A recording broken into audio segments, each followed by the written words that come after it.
नमस्कार, जय हिंद दोस्तों। ये जो आपका बिहार एसआई होमवर्क सीरीज जो है स्टार्ट किया गया है। क्या क्या हमको होमवर्क मिला है उसको हम देख लेते हैं।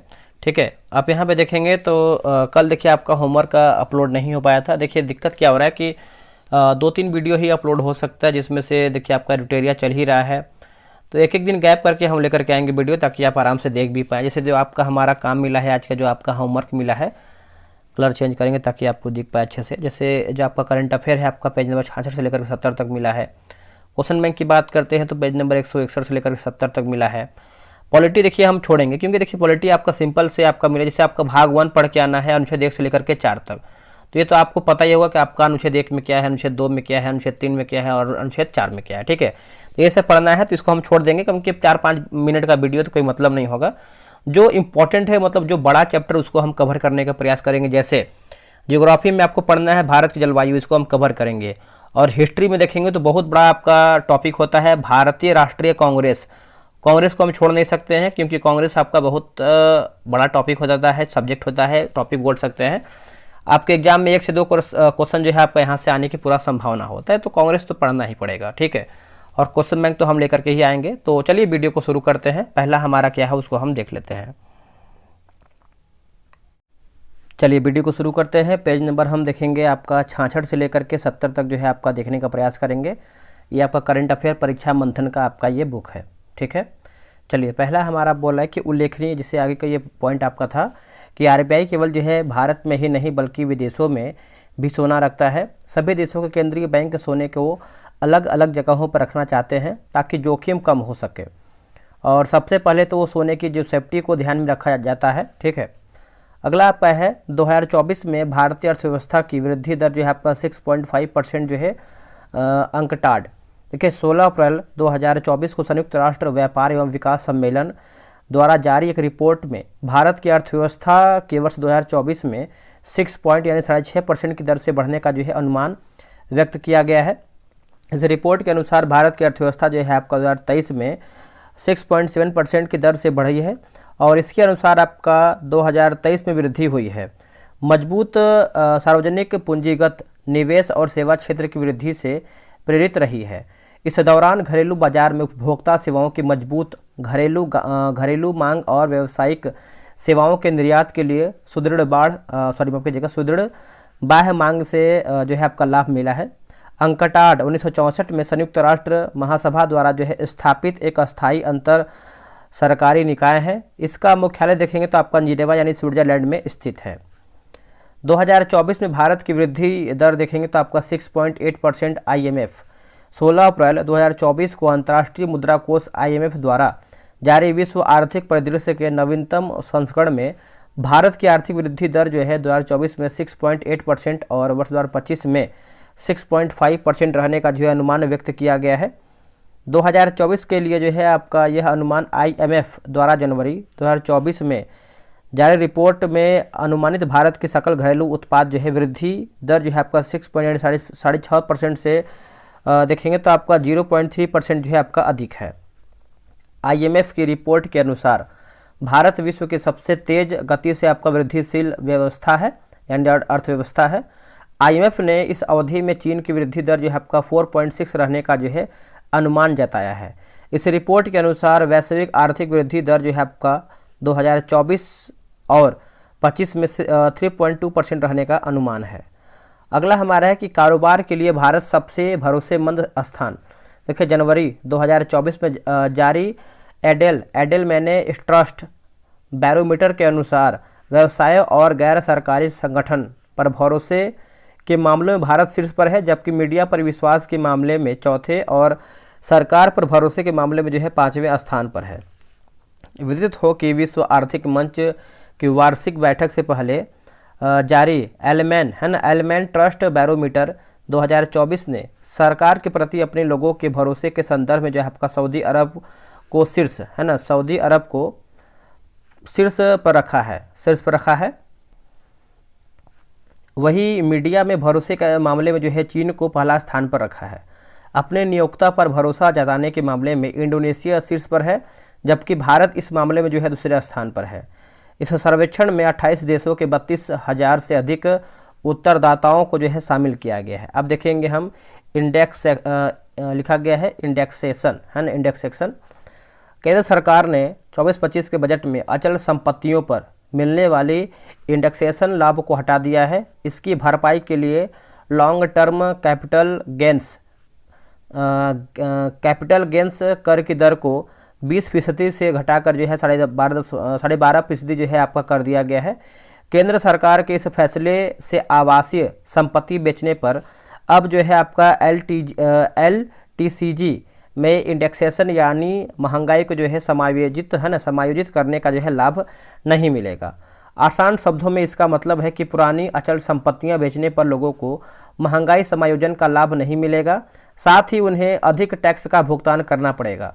बजट में लाए गए बदलावों के मुताबिक केंद्र सरकार ने 2001 से पहले खरीदी गई या विरासत में मिली संपत्तियों पर करदाताओं के लिए जो है आपका इंडेक्सेशन लाभ जो है बरकरार रखा है और कर की दर में बदलाव 23 जुलाई 2024 से जो है आपका लागू हो गए हैं। क्या था आपका इंडेक्सेशन लाभ? देखिए, यह ऐसा नियम था जो महंगाई के हिसाब से अचल संपत्ति की कीमतों को समायोजित करता था। इसे समझने के लिए पहले आपका कॉस्ट कन्फ्लेशन इंडेक्स को समझना जरूरी है। CII एक ऐसा नंबर होता है जो हर साल बदलता है। अचल संपत्ति खरीदने वाले व्यक्ति को खरीद वर्ष के हिसाब से एक नंबर मिलता था। इसी नंबर के हिसाब से महंगाई और लागत को संतुलित कर LTCG टैक्स लगाया जाता था उस टाइम। और CII नंबर हर वर्ष के हिसाब से जो है आपका बढ़ता रहता है। भारत डिजिटल रूप से वितरित सेवाओं का चौथा जो है सबसे बड़ा निर्यातक। देखिए, अप्रैल 2024 में विश्व व्यापार संगठन द्वारा जारी वैश्विक व्यापार परिदृश्य और सांख्यिकीय पर एक रिपोर्ट के अनुसार भारत अब डिजिटल रूप से वितरित सेवाओं का चौथा जो है सबसे बड़ा निर्यातक बन गया है। 2023 में भारत का जो है डिजिटल रूप से वितरित सेवाओं का निर्यात $257 बिलियन होने का जो है अनुमान है, जो पिछले वर्ष की तुलना में 17% अधिक है। इस वर्ष ने भारत को रैंकिंग में जर्मनी से आगे निकलने में मदद किया है, लेकिन यह अभी भी संयुक्त राष्ट्र अमेरिका, यूनाइटेड किंगडम और आयरलैंड से पीछे है। भारत में विदेशी निवेश। देखिए, विदेशी निवेश पाने में भारतीय शेयर बाजार पिछले एक साल में तीसरे स्थान पर है। इसी दौरान रिटर्न देने में यह जो है प्रमुख बाजारों में दूसरे स्थान पर है। बैंक ऑफ बड़ौदा की इस रिपोर्ट के अनुसार मार्च 2023 से 18 मार्च 2024 तक घरेलू बाजार में कुल $26 अरब का विदेशी निवेश आया है। इस दौरान इसे जो है आपका 25% जो है आपका रिटर्न दिया है। भारतीय बाजार से ज़्यादा रिटर्न तुर्की, रूस और अर्जेंटीना ने दिया है, लेकिन यहाँ पर जो है विदेशी निवेश जो है काफ़ी कम है। तुर्की के बाजार ने जहाँ 70% का रिटर्न दिया, वहीं रूस ने जो है 42% और अर्जेंटीना ने 4 गुना का जो है रिटर्न दिया है। अगला कि UAE को रुपए में पहला भुगतान। देखिए, 25 दिसंबर 2023 को भारत ने संयुक्त अरब अमीरात से खरीदे गए कच्चे तेल के लिए जो है रुपए में अपना पहला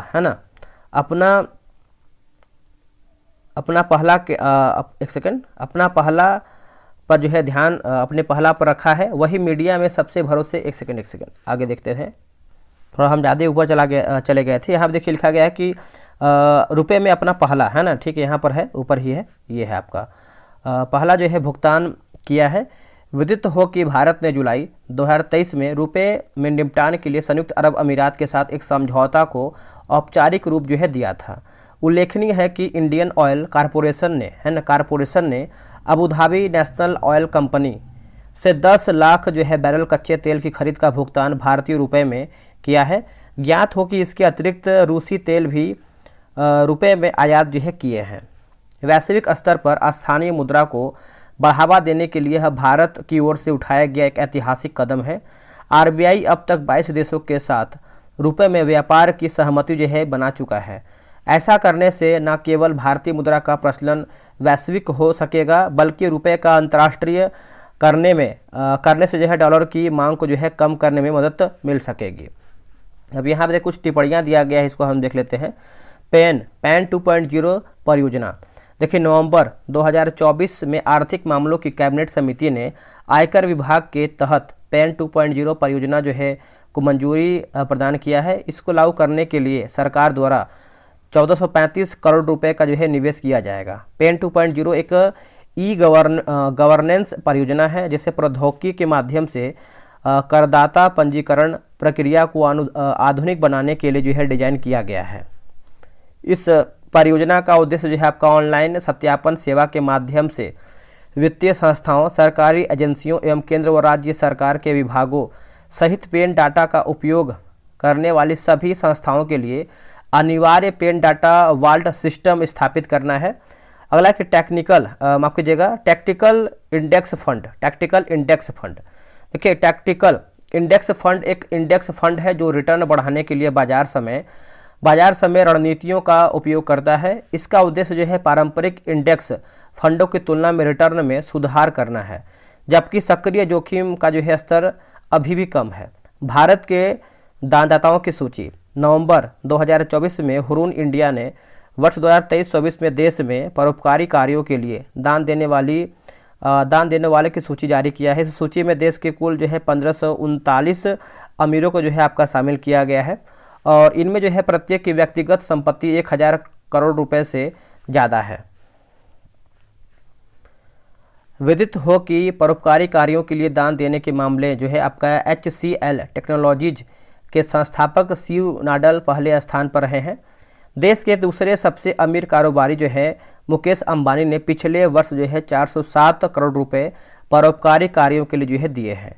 ऑटो और वित्तीय क्षेत्र का कारोबार करने वाले बजाज परिवार ने पिछले वर्ष 352 करोड़ रुपए का जो है दान दिया है। इस सूची में तीसरे स्थान पर आपका रहा है। अगला है ऊर्ध्वाधर राजकोषीय असंतुलन। देखिए ऊर्ध्वाधर राजकोषीय असंतुलन एक ऐसी स्थिति है जिसमें राजस्व सरकार के विभिन्न स्तरों के व्यय से मेल नहीं खाता है। ऊर्ध्वाधर राजकोषीय असंतुलन एक संरचनात्मक मुद्दा है जिससे राजस्व एवं व्यय जिम्मेदारियों को पुनर्निर्धारित करके जो है हल किया जा सकता है। उदाहरण के लिए यदि कोई राज्य अपने स्थानीय सरकारों से शैक्षिक सेवाएं प्रदान करने की अपेक्षा करता है किंतु स्थानीय संपत्ति या अन्य करों के लिए वित्त उपलब्ध जो है नहीं कराया जाता है या फिर कराता है।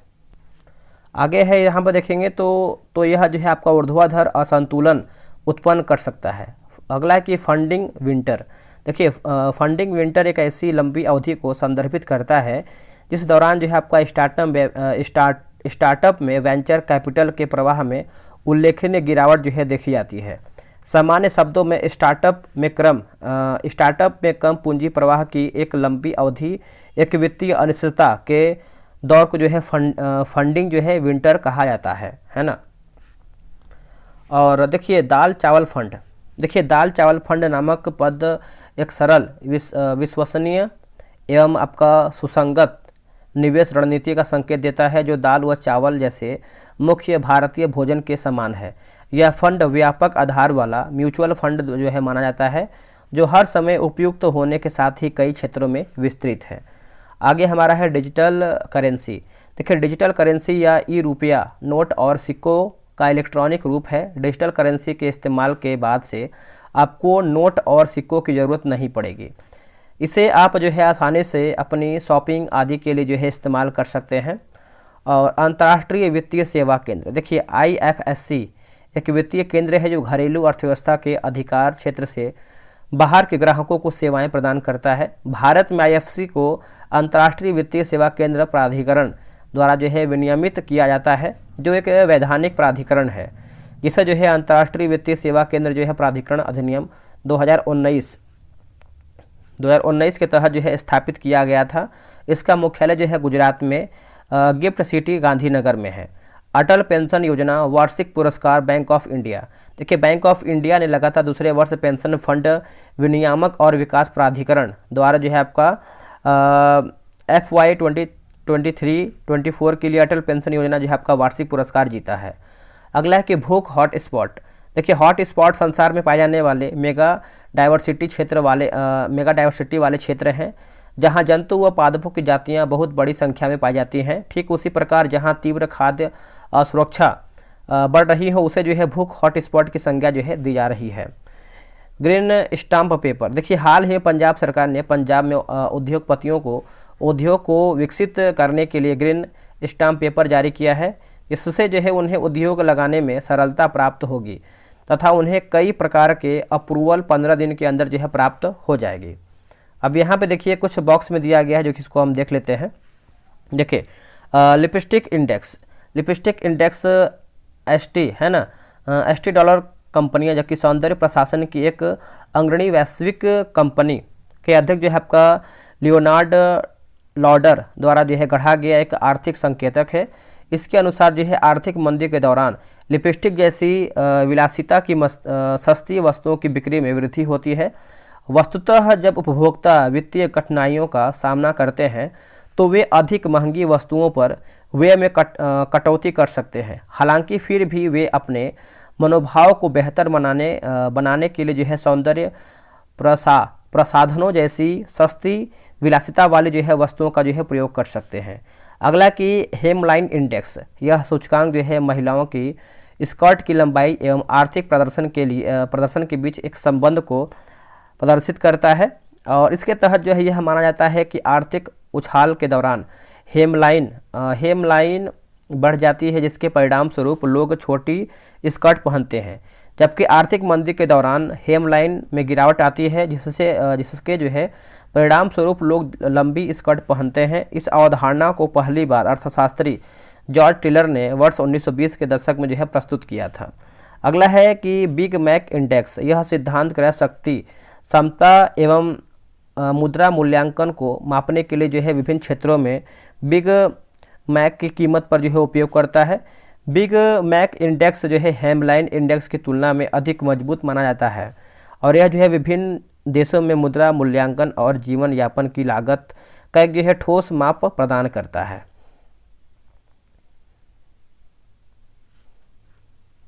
अब यहाँ पर देखेंगे तो आपका विधिक परिदृश्य स्टार्ट हो रहा है। जितना भी ये सब आपका जो दिया गया है ये सब आपका टॉपिक है, ठीक है। तो चलिए देखते हैं हम। देखिए रेलवे संशोधन विधेयक 2024, दिसंबर 2024 में लोकसभा में रेलवे संशोधन विधेयक 2024 जो है पारित किया गया है। इसका मुख्य बिंदु देखेंगे। इस विधेयक का उद्देश्य जो है भारतीय रेलवे बोर्ड अधिनियम 1905 को जो निरस्त करना तथा इसके प्रावधानों को रेलवे अधिनियम 1989 में एकीकृत करके कानून को सरल बनाना है। इस संशोधन से दो कानूनों का संदर्भ लेने की आवश्यकता जो है कम हो जाएगी। यह विधेयक जो है रेलवे अधिनियम 1989 की धारा 2 संशोधन करता है और रेलवे बोर्ड से संबंधित एक नया अध्याय 1A जोड़ने का प्रावधान करता है। यह रेलवे बोर्ड को केंद्र सरकार द्वारा जो है निर्धारित कुछ शक्तियां जो है प्रदान करने का प्रावधान करता है।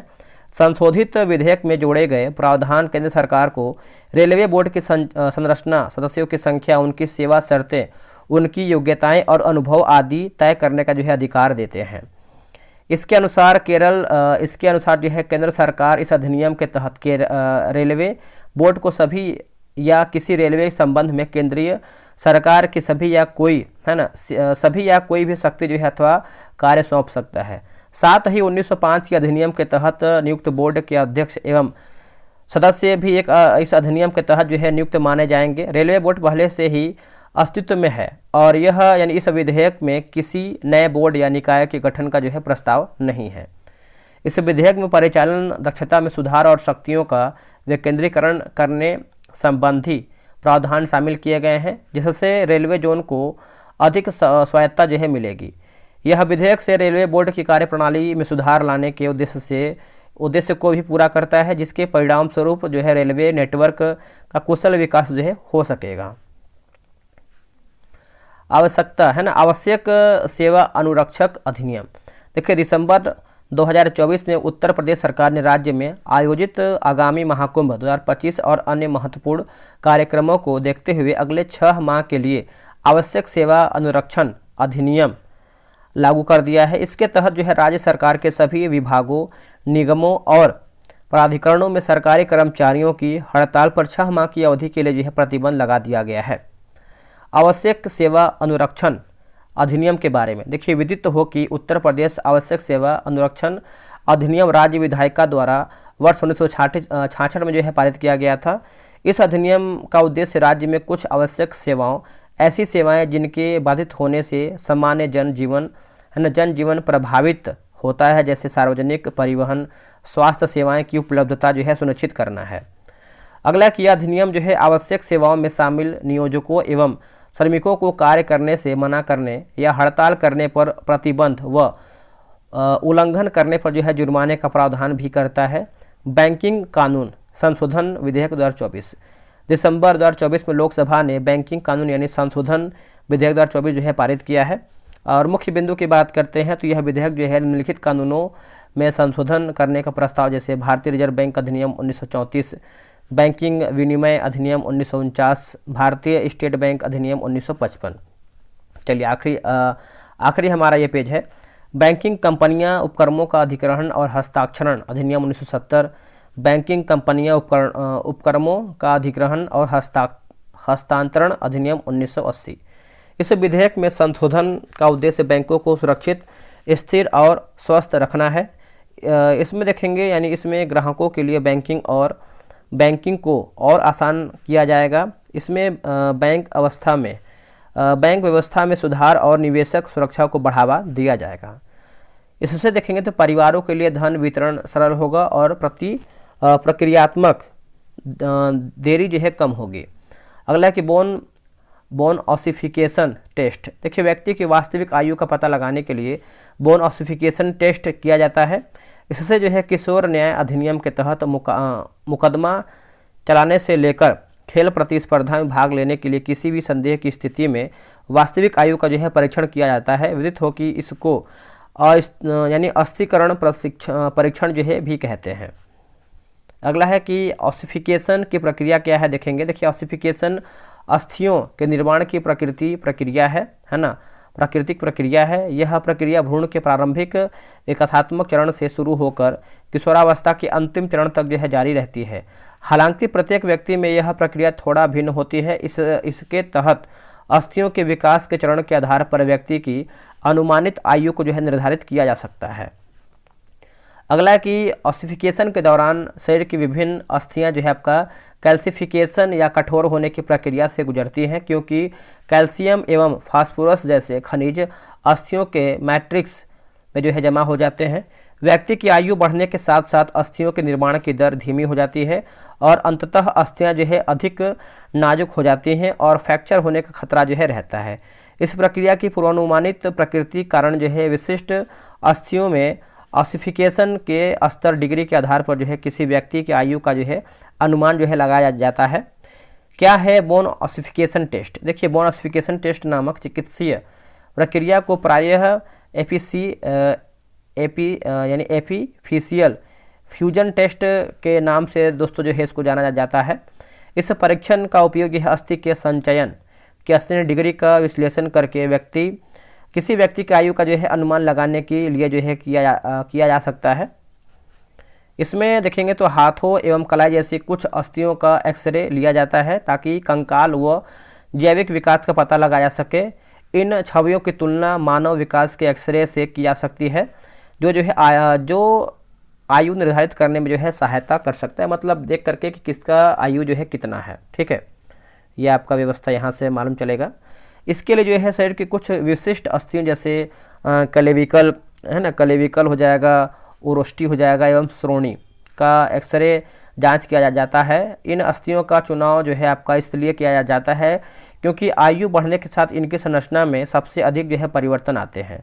उदाहरण के लिए जो है आपका क्लेविकल एवं लंबी अस्थि जो कंधे की अस्थि को ओरोस्थि से जोड़ती है, यह ऑसिफिकेशन की एक जटिल प्रक्रिया से गुजरती है जिसमें समय के साथ अनेक एपिफिसिस या ग्रोथ प्लेट्स का संयोजन होता है।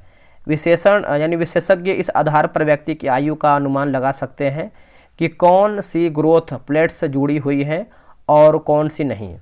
आपराधिक न्याय प्रणाली में आयु निर्धारण का महत्व। देखिए भारत की आपराधिक न्याय प्रणाली में 18 वर्ष से कम आयु के व्यक्तियों को नाबालिग माना जाता है। इस संदर्भ में प्रक्रिया, सुधार, पुनर्वास तथा सजा के मामले में जो है आपराधिक कानून किशोर एवं वयस्क के बीच जो है आपका अंतर करता है। 18 वर्ष से कम आयु के किसी भी किशोर पर किशोर न्याय बाल देखभाल एवं संरक्षण अधिनियम 2015 लागू होता है। यदि कोई किशोर कानून का उल्लंघन करता है तो उसे जो है कारागार के स्थान पर पर्यवेक्षण गृह में भेजा जाता है। इसके अलावा जो है न्यायालय की बजाय बच्चे को किशोर न्याय बोर्ड के समक्ष प्रस्तुत जो है किया जाता है। भारत में बहुसदस्यीय निर्वाचन क्षेत्र प्रणाली 1957 के चुनावों के बाद जो है समाप्त हो गई है। मुख्य बिंदु देखेंगे तो यह एक निर्वाचन क्षेत्र से कई प्रतिनिधियों के चुनाव की अनुमति देता है। स्वतंत्रता के बाद संसद में अनुसूचित जातियां और अनुसूचित जनजाति का प्रतिनिधित्व बढ़ाने के लिए बहुसदस्यीय निर्वाचन क्षेत्र की जो है शुरुआत किया गया है। इन निर्वाचन क्षेत्रों में कुछ क्षेत्रों में जनसंख्या सांख्यिकीय के आधार पर एससी और एसटी के लिए सीटें निर्धारित किया गया है और आरक्षित और सामान्य दोनों श्रेणियों के उम्मीदवार इन सीटों पर जो है चुनाव लड़ सकते हैं। देखिए, मतदाताओं को एक निर्वाचन क्षेत्र में उपलब्ध सीटों की संख्या के अनुरूप कई वोट आवंटित किए गए हैं। जैसे 2 स्थानीय निर्वाचन क्षेत्र में जहां अनुसूचित जाति की आबादी काफ़ी अधिक है, मतदाता वो वोट डाल सकते हैं।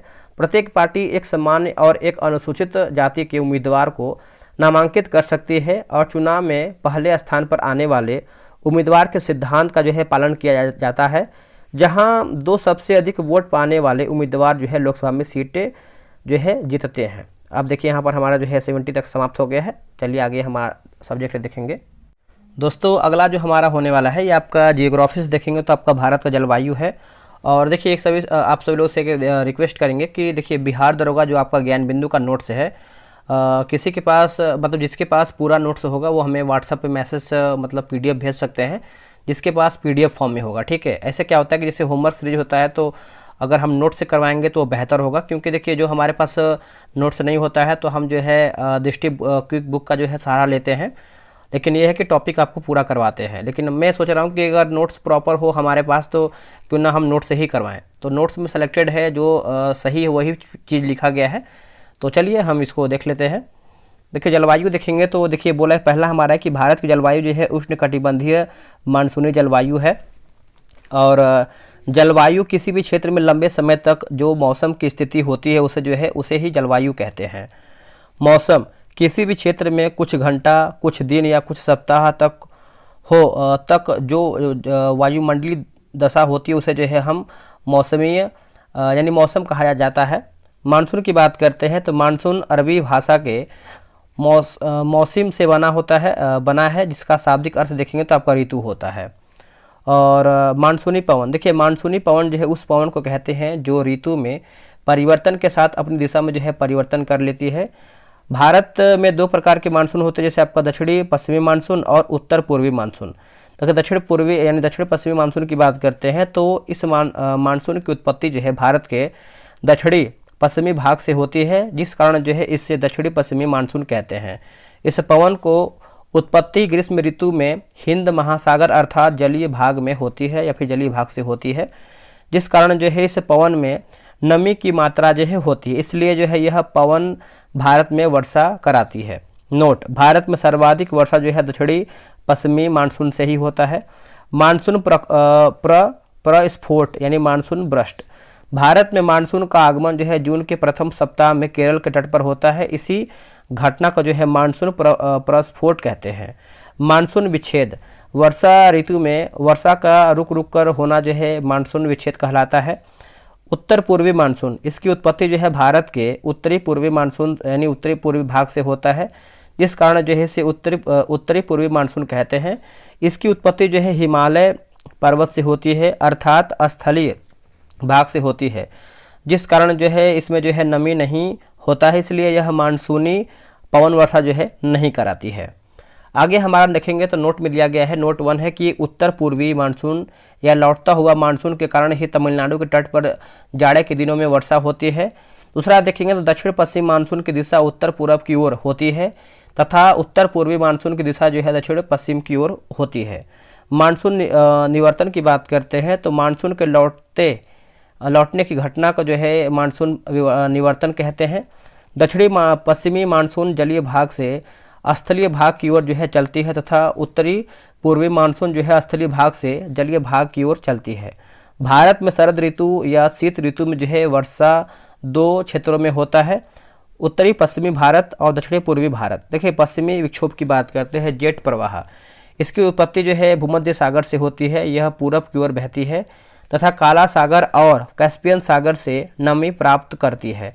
यह भारत में प्रवेश उत्तरी पश्चिमी भाग से करती है। यह मानसूनी पवन शरद या शीत ऋतु में पंजाब, राजस्थान, हरियाणा और दिल्ली जैसे क्षेत्र में वर्षा कराती है। पश्चिमी विक्षोभ के कारण ही जो है जम्मू कश्मीर के क्षेत्र में जो है आपका शरद ऋतु में जो है हिमपात होता है। नोट की बात करते हैं तो पश्चिमी विक्षोभ रबी के फसल गेहूं, चना, मटर, सरसों, आलू के जो है निवास लाभदायक होता है। तमिलनाडु की बात करते हैं तो शरद ऋतु में तमिलनाडु के तट पर वर्षा उत्तरी पूर्वी मानसून या लौटते हुए मानसून के कारण होता है। हिमालय पर्वत की बात करते हैं तो हिमालय पर्वत के कारण ही दक्षिणी पश्चिमी मानसून से भारत में वर्षा होती है। अगर हिमालय पर्वत नहीं होता तो भारत में सूखा की स्थिति होती। ठीक है, हिमालय पर्वत ध्रुवीय अथवा साइबेरियाई क्षेत्र से आने वाली ठंडी पवनों को रोक देती है और भारत के नागरिकों को जो है कड़ाके की ठंड से बचाती है। आगे के नोट दिया गया कि हिमालय पर्वत भारतीय जलवायु को प्रभावित करती है तथा जलवायु विभाजक रूप से काम करती है। जो स्थान समुद्र के जितना नज़दीक होता है वह उतना ही अधिक बारिश होता है तथा जो स्थान समुद्र के जितना दूर होता है वहाँ उतना ही कम बारिश होता है। जैसे कोलकाता में 119 सेंटीमीटर वर्षा, पटना में 105 सेंटीमीटर वर्षा, प्रयागराज में यदि इलाहाबाद देखेंगे तो 76 सेंटीमीटर वर्षा, दिल्ली में 56 सेंटीमीटर वर्षा। भारत तथा विश्व में सर्वाधिक वर्षा जो है मेघालय के मासिनराम में होता है।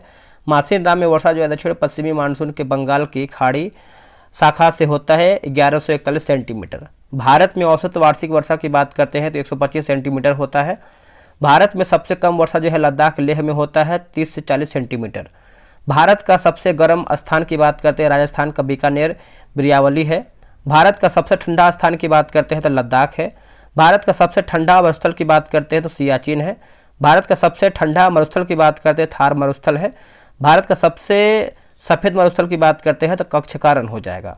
देखिए एल नीनो और भारतीय मानसून। एल नीनो एक गर्म जलधारा है। इसकी उत्पत्ति जो है दक्षिणी प्रशांत महासागर में पेरू के तट पर प्रत्येक 4 से 5 वर्ष की अवधि पर क्रिसमस के आसपास होती है। एल नीनो का शाब्दिक अर्थ होता है बाल कैसा होता है। एल नीनो जलधारा की उत्पत्ति होने से भारत मानसून पर जो है निम्न प्रभाव पड़ता है। भारत में सूखा की स्थिति जो है उत्पन्न होती है। भारत में मानसून का आगमन देखेंगे तो 10 से 15 दिन देर पहुंचता है। लालिनो, देखिए लालिनो यह एक ठंडी जलधारा है। इसका उत्पत्ति प्रशांत महासागर से होती है। यह जलधारा का भारतीय मानसून पर प्रभाव पड़ता है। इसके कारण देखेंगे तो भारत में बाढ़ की स्थिति जो है उत्पन्न होती है। समुद्र देर से ठंडा और देर से गर्म होता है। स्थल तुरंत ठंडा और तुरंत गर्म होता है। वायु हमेशा उच्च दाब से निम्न दाब यानी एलपी की ओर चलती है। जलधारा 2 प्रकार की होती है, गर्म और ठंडी। गर्म जलधारा की बात करते हैं तो विषुवत रेखीय क्षेत्र में ध्रुव की ओर चलने वाला जलधारा को गर्म जलधारा कहते हैं। ठंडी जलधारा की बात करते हैं ध्रुव से विषुवत रेखीय की ओर चलने वाली जलधारा को जो है ठंडी जलधारा कहते हैं। गर्म जलधारा की बात करते हैं तो अपने मार्ग में आने वाला जल को गर्म बना देती है और ठंडा जलधारा अपने मार्ग में आने वाले जल को जो है ठंडी बना देती है। ठीक है, तो यहाँ पर देखिए कुछ ऋतु के बारे में दिया गया है जो कि इसको जानना जरूरी है। जैसे ग्रीष्म ऋतु की बात करते हैं तो 15 मार्च से 15 जून। वर्षा ऋतु की बात करते हैं 15 जून से 15 सितंबर। शरद ऋतु की बात करते हैं 15 सितंबर से 15 दिसंबर। और शीत ऋतु की बात करते हैं तो 15 दिसंबर से 15 मार्च। तो यहीं पर ही आपका जो है टॉपिक समाप्त होता है। इसका जो PDF है मैं टेलीग्राम पे डाल दूंगा। सभी को जो आपका पब्लिक वाला है जो सभी लोग ज्वाइन किए होंगे उस पर डाल दूंगा, आप आराम से इसको पढ़ सकते हैं। चलिए आगे हम टॉपिक देखते हैं। चलिए कांग्रेस हम देखेंगे। कल कांग्रेस का हमारा जो है टॉपिक है, आराम से देखिएगा। सभी जो इतना भी हम टॉपिक करवा रहे हैं सब आपके एग्जाम के लिए इम्पोर्टेंट है। एक बार फिर आपसे बोलेंगे जिसके भी पास बिहार दरोगा जो आपका नोट्स है अलग अलग सब्जेक्ट का वो हमें व्हाट्सएप पे मैसेज कर देंगे और PDF भेज देंगे। और क्योंकि देखिए कुछ हमारे पास नहीं है, जो हमारे पास है हम करवा रहे हैं। देखिए पहला हमारा कि कांग्रेस एक अमेरिकी भाषा का शब्द है जिसका शाब्दिक अर्थ दिखाया तो लोगों का समूह होता है। भारत में सर्वप्रथम जो है कांग्रेस शब्द का प्रयोग देखेंगे दादा भाई नौरोजी के द्वारा किया गया था। कांग्रेस की स्थापना जो है स्कॉटलैंड निवासी A.O. ह्यूम ने यानी A.O. ह्यूम थे। वही कांग्रेस के द्वितीय संस्थापक की बात करते हैं तो S.N. बनर्जी को जो है माना जाता है। कांग्रेस की स्थापना के समय देखेंगे तो भारतीय वायसराय जो है आपका लॉर्ड डफरिन। जितना भी आप पॉइंट कवर कर रहे हैं पूरा इंपॉर्टेंट है। कांग्रेस के प्रथम महासचिव की बात करते हैं तो A.O. ह्यूम थे और A.O. ह्यूम को जो है जीवनीकार विलियम बेडर्न वर्ण है ना, तो बेडर वर्ण था।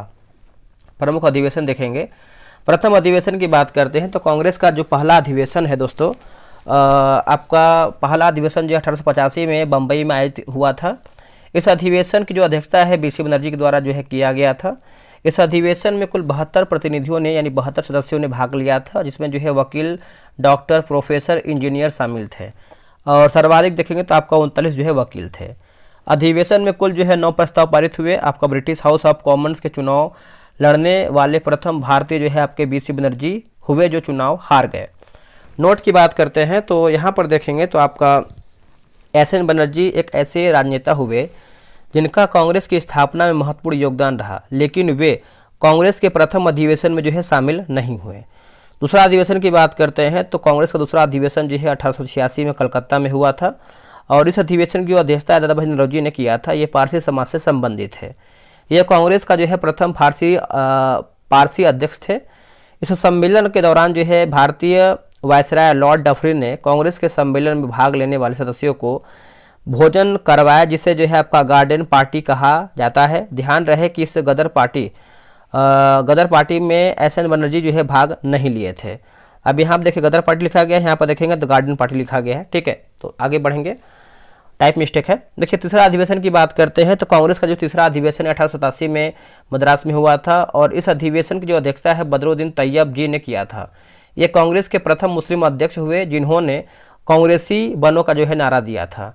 चौथा अधिवेशन की बात करते हैं तो यह कांग्रेस 1888 में इलाहाबाद में आयोजित हुआ था और इस समय जो है इलाहाबाद के गवर्नर जो है जनरल ऑकलैंड कॉलविन थे, जिन्होंने या फिर जिसने जो है यह प्रयास किया कि इलाहाबाद में कांग्रेस का वार्षिक अधिवेशन नहीं हो, लेकिन बिहार के दरभंगा महाराज ने लोन्थर कैंपस खरीदकर जो है कांग्रेस को दिया। इस अधिवेशन की जो अध्यक्षता है आपका जॉर्ज यूले ने किया, जो प्रथम ब्रिटिश अध्यक्ष हुए। अध्यक्षता करते हुए जॉर्ज यूले ने कहा कि कांग्रेसी जन पहले भारतीय हैं, बाद में हिंदू, मुस्लिम, सिख और ईसाई हैं। कांग्रेस को तोड़ने के लिए अंग्रेजों ने सर सैयद अहमद खां को राजा शिव प्रसाद को जो है तैयार किया। पांचवा अधिवेशन की बात करते हैं तो कांग्रेस का जो है भारतीय अधिवेशन 1889 में बम्बई में हुआ था। यह अधिवेशन की अध्यक्षता है विलियम वेडर वर्न ने किया था। सर्वप्रथम कांग्रेस के थी इसी अधिवेशन में देखें तो महिलाओं ने भाग लिया था। ठीक है, छठा अधिवेशन की बात करते हैं तो कांग्रेस का जो छठा अधिवेशन है 1890 में कलकत्ता में हुआ था और इस अधिवेशन की अध्यक्षता है फिरोज शाह मेहता ने किया था। इस अधिवेशन में स्नातक या डिग्री प्राप्त करने वाली प्रथम महिला जो है कादम्बिनी गांगुली भाग ली थी, जिन्होंने कांग्रेस के मंच से जो है कांग्रेस को संबोधित किया था। 1891 का वार्षिक अधिवेशन, कांग्रेस का यह वार्षिक अधिवेशन जो है महाराष्ट्र के नागपुर में जो है आपका आयोजित हुआ था। यह अधिवेशन जो अध्यक्षता है पी आनंद चार्लू ने किया। इस अधिवेशन के जो अधिवेशन में राष्ट्रीयता का जो है मतलब भारतीय राष्ट्रीय कांग्रेस को बतलाया गया। 1892 का वार्षिक अधिवेशन, कांग्रेस का यह वार्षिक अधिवेशन लंदन में होना था, लेकिन आम चुनाव होने के कारण जो है अधिवेशन जो है लंदन में नहीं हो सका, जिसका कारण जो है यह अधिवेशन इलाहाबाद में आयोजित हुआ। इस अधिवेशन की अध्यक्षता है आपका बीसी बनर्जी ने किया था। 1893 का अधिवेशन देखेंगे तो कांग्रेस का यह वार्षिक अधिवेशन लाहौर में आयोजित हुआ। इस अधिवेशन की जो अध्यक्षता है दादा भाई नौरोजी ने किया था और इस अधिवेशन के दौरान जो है यह मांग किया गया कि सिविल सेवकों की जो नियुक्ति हेतु प्रतियोगिता परीक्षा का जो आयोजन लंदन के साथ साथ भारत में होना चाहिए। 1893। अब आते हैं 1894 का वार्षिक अधिवेशन। कांग्रेस का यह वार्षिक अधिवेशन मद्रास में जो है आपका आयोजित हुआ और इसकी जो अध्यक्षता है अल्फ्रेड वेब ने किया था। 1895 का वार्षिक अधिवेशन, कांग्रेस का यह वार्षिक अधिवेशन जो है महाराष्ट्र के पुणे में जो है आपका हुआ था और इस अधिवेशन की जो अध्यक्षता है सुरेंद्र नाथ बनर्जी ने किया था। 1896 का वार्षिक अधिवेशन, यह वार्षिक अधिवेशन कलकत्ता में हुआ था। इसकी जो अध्यक्षता है रहीमतुल्लाह सैनी ने किया और इस अधिवेशन के दौरान देखेंगे तो भारत का राष्ट्रीय गीत वंदे मातरम जो है पहली बार गाया गया था। यह गीत जो है बंकिम चंद्र चटर्जी की रचना आनंद मठ से लिया गया था, अर्थात हम यह कह सकते हैं कि वंदे मातरम गीत के जो रचयिता है बंकिम चंद्र चटर्जी हैं। कांग्रेस के इसी अधिवेशन के दौरान जो है दादा भाई नौरोजी के द्वारा जो है दिए गए धन के निष्कासन के सिद्धांत को जो है स्वीकार किया गया। 1897 का अधिवेशन, यह वार्षिक अधिवेशन आंध्र प्रदेश के अमरावती में हुआ था और इसकी जो अध्यक्षता है शंकरन नायर ने किया। 1898 का वार्षिक अधिवेशन, यह जो अधिवेशन मद्रास में हुआ था और इसकी जो अध्यक्षता है आनंद मोहन बोस ने किया था। 1899 का वार्षिक अधिवेशन, यह आपका अधिवेशन जो है लखनऊ में हुआ था, जो इसकी अध्यक्षता है आर.सी. दत्त ने किया था। 1900 का वार्षिक अधिवेशन, यह जो आपका अधिवेशन है लाहौर में हुआ था और इसकी अध्यक्षता जो है एन जी चंद्रावरकर ने किया था। 1901 का वार्षिक अधिवेशन, यह वार्षिक अधिवेशन जो है आपको कलकत्ता में हुआ था, जो इसकी अध्यक्षता है दिनसा वाचा ने किया था और इस अधिवेशन जो है महात्मा गांधी पहली बार भाग लिए। 1802 का वार्षिक अधिवेशन, यह वार्षिक अधिवेशन अहमदाबाद में हुआ था, यह अधिवेशन की अध्यक्षता है सुरेंद्र नाथ बनर्जी ने किया था। 1903 का वार्षिक अधिवेशन, कांग्रेस का यह वार्षिक अधिवेशन मद्रास में हुआ था और इसकी जो अध्यक्षता है लाल मोहन घोष ने किया था। 1904 का वार्षिक अधिवेशन, कांग्रेस का यह वार्षिक अधिवेशन मुंबई में हुआ था और जो इसकी अध्यक्षता है सर हेनरी कॉटन ने किया था। इस अधिवेशन में जो है मोहम्मद अली जिन्ना पहली बार भाग लिए थे। 1905 का अधिवेशन, यह कांग्रेस का वार्षिक अधिवेशन बनारस में हुआ था और इस अधिवेशन की जो अध्यक्षता है गोपाल कृष्ण गोखले ने किया। ब्रिटिश काल में गोपाल कृष्ण गोखले को विपक्ष के नेता का जो है दर्जा दिया गया है। 1906 का वार्षिक अधिवेशन, यह वार्षिक अधिवेशन जो है कलकत्ता में हुआ था और इस अधिवेशन की जो अध्यक्षता दादा भाई नौरोजी ने किया था और इस अधिवेशन के दौरान देखेंगे तो दादा भाई नौरोजी ने पहली बार कांग्रेस के मंच से स्वराज शब्द का जो है प्रयोग किया था। दादा भाई नौरोजी ने कांग्रेस अधिवेशन की जो अध्यक्षता 3 बार किया है। अब आते हैं 1907 का वार्षिक अधिवेशन, यह वार्षिक अधिवेशन जो है सूरत में हुआ था और इस अधिवेशन में कांग्रेस पहली बार स्पष्ट तौर पर 2 भाग गरम दल और नरम दल में जो है बट गया। इस फूट को इतिहास में सूरत फूट के नाम से भी हम इसको जानते हैं।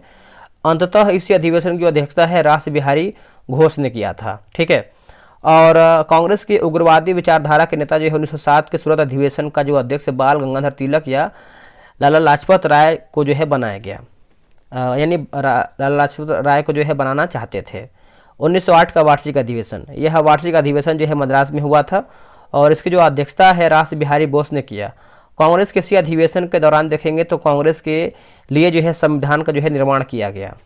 1909 का वार्षिक अधिवेशन, ये जो आपका अधिवेशन है लाहौर में आपका हुआ, इसकी जो अध्यक्षता है पंडित मदन मोहन मालवीय ने किया। इसी अधिवेशन के दौरान देखेंगे तो मदन मोहन मालवीय ने भारत का सबसे लोकप्रिय वायसराय लॉर्ड रिपन को घोषित किया।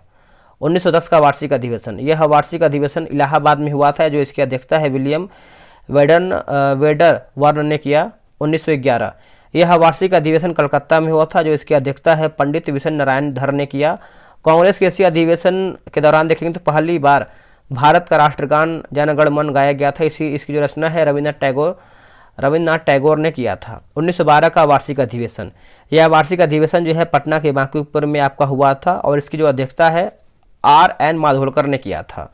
और इस अधिवेशन के दौरान देखेंगे तो आपका कांग्रेस का जनक या पिता जो है A.O. ह्यूम को जो है घोषित किया गया था। 1913 का अधिवेशन, कांग्रेस का यह वार्षिक अधिवेशन कराची में हुआ था और इसकी जो अध्यक्षता है नवाब सैयद मोहम्मद बहादुर थे। 1914 का अधिवेशन, कांग्रेस का जो आपका वार्षिक अधिवेशन जो मद्रास में आपका हुआ था और इसकी जो अध्यक्षता है भूपेंद्र नाथ बसु ने किया था। 1915 का वार्षिक अधिवेशन, इसकी जो मतलब ये कहाँ पे हुआ था, मुंबई में हुआ था और इसकी जो अध्यक्षता है सत्येंद्र प्रसाद सिन्हा ने किया था। और इस अधिवेशन के दौरान देखेंगे तो भारतीय वायसराय जो है लॉर्ड विलिंगटन ने जो है भाग लिया था। आते हैं 1916 का वार्षिक अधिवेशन, कांग्रेस का वार्षिक अधिवेशन लखनऊ में हुआ। 1916 में मुस्लिम लीग का वार्षिक अधिवेशन लखनऊ में हुआ था। इस अधिवेशन की कुछ विशेषताएं क्या है देखेंगे। यह अधिवेशन की जो अध्यक्षता है अंबिका चरण मजूमदार ने किया था। दक्षिण अफ्रीका से वापस लौटने के बाद महात्मा गांधी सर्वप्रथम कांग्रेस के 1916 के अधिवेशन में भाग लिए। इसी अधिवेशन के दौरान जो है महात्मा गांधी की मुलाकात जो है बिहार के चंपारण के भितिहरबा गांव के किसान नेता राजकुमार शुक्ला के साथ हुआ। इसी अधिवेशन के दौरान जो है बाल गंगाधर तिलक ने यह नारा दिया था कि स्वराज मेरा जन्मसिद्ध अधिकार है, मैं इसे जो है लेकर रहूँगा। इसी अधिवेशन के दौरान जो है बाल गंगाधर तिलक और एनी बेसेंट के प्रयास से कांग्रेस के गरम दल और नरम दल जो है दोनों एक हो गए। इसी अधिवेशन के दौरान देखेंगे तो कांग्रेस और मुस्लिम लीग के बीच समझौता हुआ, जिसे लखनऊ समझौता भी कहते हैं। और इसके तहत इन कांग्रेस ने मुसलमानों को दिए जाने वाले पृथक निर्वाचन के अधिकार को स्वीकार किया। बदले में मुस्लिम लीग ने कांग्रेस को भारत के स्वतंत्रता आंदोलन में सहयोग देने का जो है आश्वासन दिया। कांग्रेस और मुस्लिम लीग के बीच जो है होने वाले लखनऊ समझौता का जो है विरोध मदन मोहन मालवीय ने किया था, तो ये भी आप अच्छे से याद रखिएगा। 1917 का वार्षिक अधिवेशन, कांग्रेस का यह वार्षिक अधिवेशन जो है कलकत्ता में हुआ था। इसकी जो अध्यक्षता है एनी बेसेंट ने किया था और ये कांग्रेस की पहली महिला जो है अध्यक्ष बनी, मतलब पहली महिला थी। विशेष अधिवेशन की बात करते हैं तो पहली बार कांग्रेस का विशेष अधिवेशन मुंबई में 1918 में माउंटेग्यू घोषणा पर विचार विमर्श करने को लेकर हुआ। इस अधिवेशन की अध्यक्षता है आपका हसन इमाम ने किया था। कांग्रेस के उदारवादी नेताओं ने माउंटेग्यू घोषणा का समर्थन करते हुए भारत के लिए आपका जो है मैग्ना कार्टा कहा, तो वही कांग्रेस के उदार यानी उग्रवादी नेताओं ने माउंटेग्यू घोषणा का विरोध किया। नोट, बाल गंगाधर तिलक माउंटेग्यू घोषणा का जो है सूर्यविहीन उपासक यानी उषा काल की संज्ञा दिया। 1918 में मुंबई के विशेष अधिवेशन के दौरान जो है आपका माउंटेग्यू घोषणा को लेकर कांग्रेस में दूसरी बार जो है आपका फूट पड़ी। 1918 का अधिवेशन देखेंगे तो यह वार्षिक अधिवेशन दिल्ली में आपका हुआ था। इसकी जो अध्यक्षता है बाल गंगाधर तिलक को बनाया गया, और लेकिन वे वैलेंटाइन सिरोल मुकदमा की पैरवी हेतु लंदन चले गए, जिस कारण जो है 1918 में कांग्रेस के दिल्ली वार्षिक अधिवेशन की जो अध्यक्षता है मदन मोहन मालवीय ने किया था। 1909 का कांग्रेस का जो आपका वार्षिक अधिवेशन अमृतसर में हुआ था। इस अधिवेशन की जो अध्यक्षता है मोतीलाल नेहरू ने किया था। इस अधिवेशन के दौरान देखेंगे तो जलियांवाला बाग हत्याकांड की आलोचना किया गया, और इसी अधिवेशन में बाल गंगाधर तिलक अंतिम बार जो है भाग लिए थे। 1920 का अधिवेशन, यह अधिवेशन कलकत्ता में हुआ था। जो इसकी अध्यक्षता है लाला लाजपत राय ने किया था, और ध्यान रहे कि लाल बाल पाल में से एकमात्र लाल ने अर्थात लाला लाजपत राय ने कांग्रेस के अधिवेशन की जो है अध्यक्षता किया। बाल यानी बाल गंगाधर तिलक और पाल यानी विपिन चंद्र पाल ने किसी भी कांग्रेस अधिवेशन में भाग नहीं लिया, यानी अध्यक्षता जो है नहीं किया।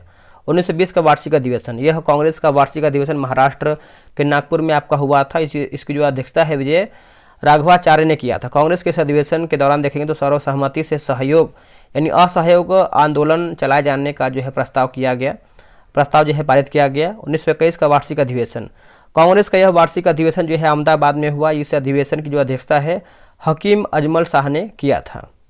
1922 का अधिवेशन देखेंगे तो कांग्रेस का यह अधिवेशन बिहार के गया में आयोजित हुआ। इस अधिवेशन की जो अध्यक्षता है चित्ररंजन दास ने किया था। इस अधिवेशन में जो है जेल में बंद थे। 1923 का विशेष अधिवेशन, कांग्रेस का यह अधिवेशन जो है दिल्ली में हुआ था। इसकी जो अध्यक्षता है मौलाना अबुल कलाम आज़ाद ने किया था। यह कांग्रेस के सबसे युवा अध्यक्ष बने। जब ये कांग्रेस अधिवेशन की अध्यक्षता कर रहे थे तो उस समय इनका जो उम्र है 35 वर्ष हुआ करता था। इनका जन्म जो है 1888 में सऊदी अरब में हुआ था। 1923 का वार्षिक अधिवेशन, कांग्रेस का यह अधिवेशन जो है काकीनाडा यानी आंध्र प्रदेश में हुआ था, और उस अधिवेशन की अध्यक्षता है मौलाना मोहम्मद अली ने किया था। 1924 का अधिवेशन देखेंगे तो कांग्रेस का यह वार्षिक अधिवेशन कर्नाटक के बेलगांव में हुआ था। इस अधिवेशन की जो अध्यक्षता है महात्मा गांधी ने किया था। महात्मा गांधी एकमात्र बार जो है कांग्रेस अधिवेशन की जो है अध्यक्षता किए थे। 1925 का अधिवेशन, कांग्रेस का जो आपका वार्षिक अधिवेशन है कानपुर में हुआ था, और इसकी जो अध्यक्षता है सरोजिनी नायडू ने किया था। जो सरोजिनी नायडू है कांग्रेस की प्रथम भारतीय महिला बनी, और कांग्रेस के इसी अधिवेशन में हसरत मोहानी ने सर्वप्रथम स्वराज प्रस्ताव रखा, जिसे कांग्रेस पारित नहीं कर सका। 1926 का वार्षिक अधिवेशन, कांग्रेस का यह अधिवेशन जो है असम के गुवाहाटी में हुआ था। इसकी जो अध्यक्षता है श्रीनिवास आयगार ने किया था। अगला हमारा है 1927 का अधिवेशन। देखिए कांग्रेस का जो आपका अधिवेशन है आपका देखेंगे तो मद्रास में हुआ। इसकी जो अध्यक्षता है डॉक्टर M.A. अंसारी ने किया था। इस अधिवेशन में यह प्रस्ताव पारित किया गया कि साइमन कमीशन आयोग के भारत आगमन का बहिष्कार किया जाए। 1928 का वार्षिक अधिवेशन, कांग्रेस का यह वार्षिक अधिवेशन कलकत्ता में हुआ था। इसकी जो अध्यक्षता है मोतीलाल नेहरू ने किया था। इसी अधिवेशन के दौरान कांग्रेस के लिए जो है अलग विदेश विभाग का जो है गठन किया गया। 1929 का अधिवेशन, कांग्रेस का यह अधिवेशन जो है लाहौर में हुआ था। इस अधिवेशन की अध्यक्ष जो है पंडित जवाहरलाल नेहरू ने किया था। इस अधिवेशन के दौरान देखेंगे तो कांग्रेस ने निम्न प्रस्ताव पारित किए जो कि इंपॉर्टेंट है। कांग्रेस के पूर्व स्वराज का प्रस्ताव पारित किया जाए। कांग्रेस ने यह प्रस्ताव पारित किया कि जब देश को आज़ादी नहीं मिल जाती तब तक प्रत्येक वर्ष 26 जनवरी को स्वाधीनता दिवस के रूप में जो है मनाया जाएगा। पूरे भारतवर्ष में पहली बार 26 जनवरी 1930 को स्वाधीनता दिवस के रूप में जो है मनाया गया। कांग्रेस के इसी वार्षिक अधिवेशन में यह प्रस्ताव पारित किया गया कि महात्मा गांधी के नेतृत्व में सविनय अवज्ञा आंदोलन जो है आपका चलाया जाएगा। नोट, 1930 में कांग्रेस का कोई वार्षिक अधिवेशन नहीं हुआ। 1931 का वार्षिक अधिवेशन, कांग्रेस का यह वार्षिक अधिवेशन जो है कराची में हुआ। इसको जो देखता है सरदार वल्लभ भाई पटेल ने किया था। इसी अधिवेशन जो है कुछ मुख्य विशेषताएं हैं, जैसे इस अधिवेशन में महात्मा गांधी जो है यानी गांधी इरविन समझौता को स्वीकार प्रदान किए। इस अधिवेशन में महात्मा गांधी जब भाग लेने के लिए पंजाब रास्ते कराची जा रहे थे तो उन्हें जो है लाल झंडा जो है दिखाया गया, काला झंडा, माफ कीजिएगा दोस्तों, काला झंडा दिखाया गया। काला झंडा जो है विरोध का प्रतीक होता है। इस अधिवेशन के दौरान देखेंगे तो महात्मा गांधी ने कहा कि गांधी मर सकता है परंतु गांधीवाद नहीं। इसी अधिवेशन के दौरान देखेंगे तो कांग्रेस ने ब्रिटिश सरकार से मौलिक अधिकार की मांग किया। 1932 का वार्षिक अधिवेशन, यह कांग्रेस का अधिवेशन दिल्ली में हुआ था। इसकी जो अध्यक्षता है पंडित मदन मोहन मालवीय को बनाया गया, लेकिन वे जेल में बंद थे, जिस कारण जो है अधिवेशन की जो अध्यक्षता है अमृत लाल रणछोड़दास सेठ थे। 1933 का वार्षिक अधिवेशन, ये कांग्रेस का वार्षिक अधिवेशन कलकत्ता में हुआ। इसके अध्यक्ष जो है मदन मोहन मालवीय थे, बनाया गया उनको, लेकिन वे जेल में बंद थे, जिसके कारण जो है अधिवेशन की अध्यक्षता है श्रीमती नलिनी सेठ गुप्ता ने किया था। अगला है कि कुल 3 महिलाओं ने कांग्रेस अधिवेशन की अध्यक्षता किया था, आपका एनी बेसेंट, सरोजिनी नायडू और नलिनी सेन गुप्ता। ठीक है, तो याद रखिएगा। 1934 का देखेंगे तो कांग्रेस का यह वार्षिक अधिवेशन मुंबई में हुआ था, जिसका अध्यक्षता देखेंगे तो राजेंद्र प्रसाद ने किया था। 1935 कांग्रेस का जो है कोई वार्षिक अधिवेशन नहीं हुआ। 1936 की बात करते हैं तो कांग्रेस का यह वार्षिक अधिवेशन जो है लखनऊ में हुआ था और इसकी जो अध्यक्षता है पंडित जवाहरलाल नेहरू ने किया। इस दौरान देखेंगे तो कांग्रेस पार्लियामेंट्री बोर्ड का गठन हुआ था। इसी अधिवेशन के समय जो है जवाहरलाल नेहरू ने यह कहा था कि मैं समाजवादी हूं और भारत में समाजवादी राज्य की स्थापना करना चाहता हूं। कांग्रेस की इस वार्षिक अधिवेशन के दौरान ही अखिल भारतीय किसान संघ की स्थापना हुई थी। 1937 का फैजपुर अधिवेशन, यह गांव में आयोजित प्रथम अधिवेशन है। इसकी जो अध्यक्षता है पंडित जवाहरलाल नेहरू ने किया, जिन्होंने 3 बार कांग्रेस की अध्यक्षता किया। इसी अधिवेशन के दौरान जो है कांग्रेस ग्राम सभा का गठन हुआ। इस अधिवेशन के दौरान जो है 13 अस्थायी कृषि विधेयक जो है पारित हुआ था। अब आते हैं 1938 का हरिपुरा अधिवेशन, यह गांव में आपका आयोजित दूसरा वार्षिक अधिवेशन था। इसी अधिवेशन को जो अध्यक्षता है सुभाष चंद्र बोस ने किया। इसी अधिवेशन के दौरान जो है राष्ट्रीय नियोजन समिति का गठन हुआ। इस समिति के प्रथम जो अध्यक्ष थे पंडित जवाहरलाल नेहरू को बनाया गया। 1939 का त्रिपुरी अधिवेशन, इस अधिवेशन का जो अध्यक्ष है महात्मा गांधी पट्टाभी सीतारामैया को बनाना चाहते थे, लेकिन अध्यक्ष बनने को लेकर होने वाले चुनाव में सुभाष चंद्र बोस ने पट्टाभी सीतारामैया को 203 मतों से पराजित किया। अंततः इस अधिवेशन की जो अध्यक्षता है सुभाष चंद्र बोस ने किया। कुछ दिनों के पश्चात जो है सुभाष चंद्र बोस ने जो है अध्यक्ष पद से त्यागपत्र दे दिया। तत्पश्चात कांग्रेस का जो अध्यक्ष है राजेंद्र प्रसाद को चुना गया। 1940 का रामगढ़ अधिवेशन, देखिए कांग्रेस की इस वार्षिक अधिवेशन की अध्यक्षता है मौलाना अबुल कलाम आज़ाद ने किया था। 1940-46 के बीच द्वितीय विश्व युद्ध चलने के कारण जो है कांग्रेस का कोई भी वार्षिक अधिवेशन नहीं हुआ। अंततः लगातार 6 वर्षों तक मौलाना अबुल कलाम आज़ाद ही अध्यक्ष जो है पद पर बने रहे। इसी अवधि के दौरान देखेंगे तो क्रिप्स मिशन का भारत आगमन हुआ, जिसके कारण जो है वार्ता मौलाना अबुल कलाम आज़ाद ने किया। वेवेल योजना को लेकर होने वाले शिमला सम्मेलन में भी मौलाना अबुल कलाम आज़ाद ने ही किया था। फैजपुर है ना, फैजपुर महाराष्ट्र में, हरिपुरा गुजरात में, त्रिपुरी मध्य प्रदेश और रामगढ़ झारखंड राज्य में स्थित है। 1946 का मेरठ अधिवेशन, इस अधिवेशन की अध्यक्षता है आचार्य जे बी कृपलानी ने किया था। अगला हमारा है कि आज़ादी के समय और भारत विभाजन के समय कांग्रेस के जो अध्यक्ष थे आचार्य जे बी कृपलानी ही थे। आज़ादी के बाद सितंबर 1947 में दिल्ली में कांग्रेस का जो विशेष अधिवेशन हुआ उसकी जो अध्यक्षता है राजेंद्र प्रसाद थे। 1948 का जयपुर अधिवेशन, इस अधिवेशन की अध्यक्षता है पट्टाभी सीतारामैया ने किया था। उन्होंने कांग्रेस का जो है इतिहास नामक पुस्तक लिखा। 1950 का नासिक अधिवेशन, इस अधिवेशन की अध्यक्षता है पुरुषोत्तम दास टंडन ने किया था। कांग्रेस के वर्तमान में जो अध्यक्ष है आपके मल्लिकार्जुन खड़गे हैं। आज़ादी के बाद महात्मा गांधी ने यह विचार प्रकट किया कि कांग्रेस को जो है अब समाप्त कर देना चाहिए। तो ये प्रश्न आपका पूछता है किसका ये मत है कि जब देश आज़ाद हो जाए तो कांग्रेस को जो है समाप्त कर देना चाहिए। अब यहाँ पर देखेंगे तो कुछ आपका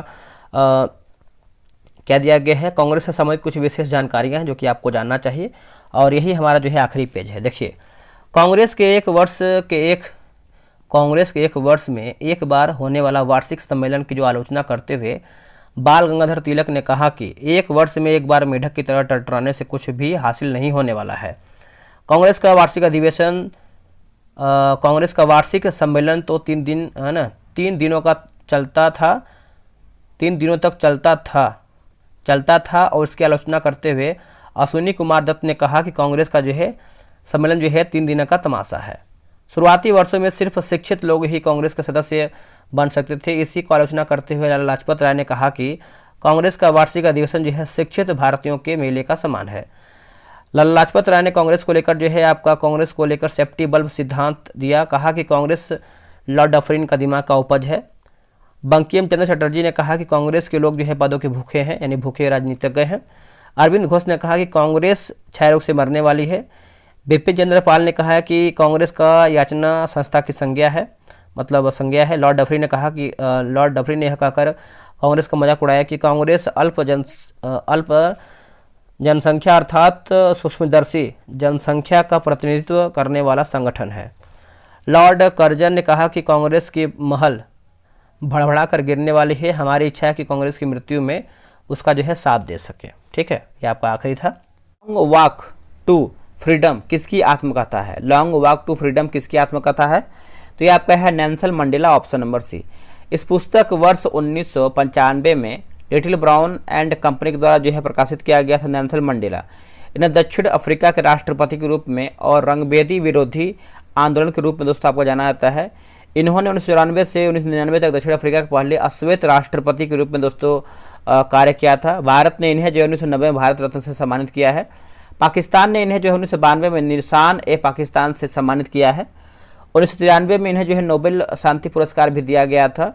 इनके प्रमुख पुस्तक जैसे आपका लिखा गया कन्वर्सेशन विद माइल सेन, the struggle is my life, नोएजी वॉक टू फ्रीडम और इन हिज ऑन वर्ड्स, ये सब जो है आपका हो जाएगा। जैसे कुछ इंपॉर्टेंट फैक्ट दिया गया जो कि आपको याद रखना चाहिए।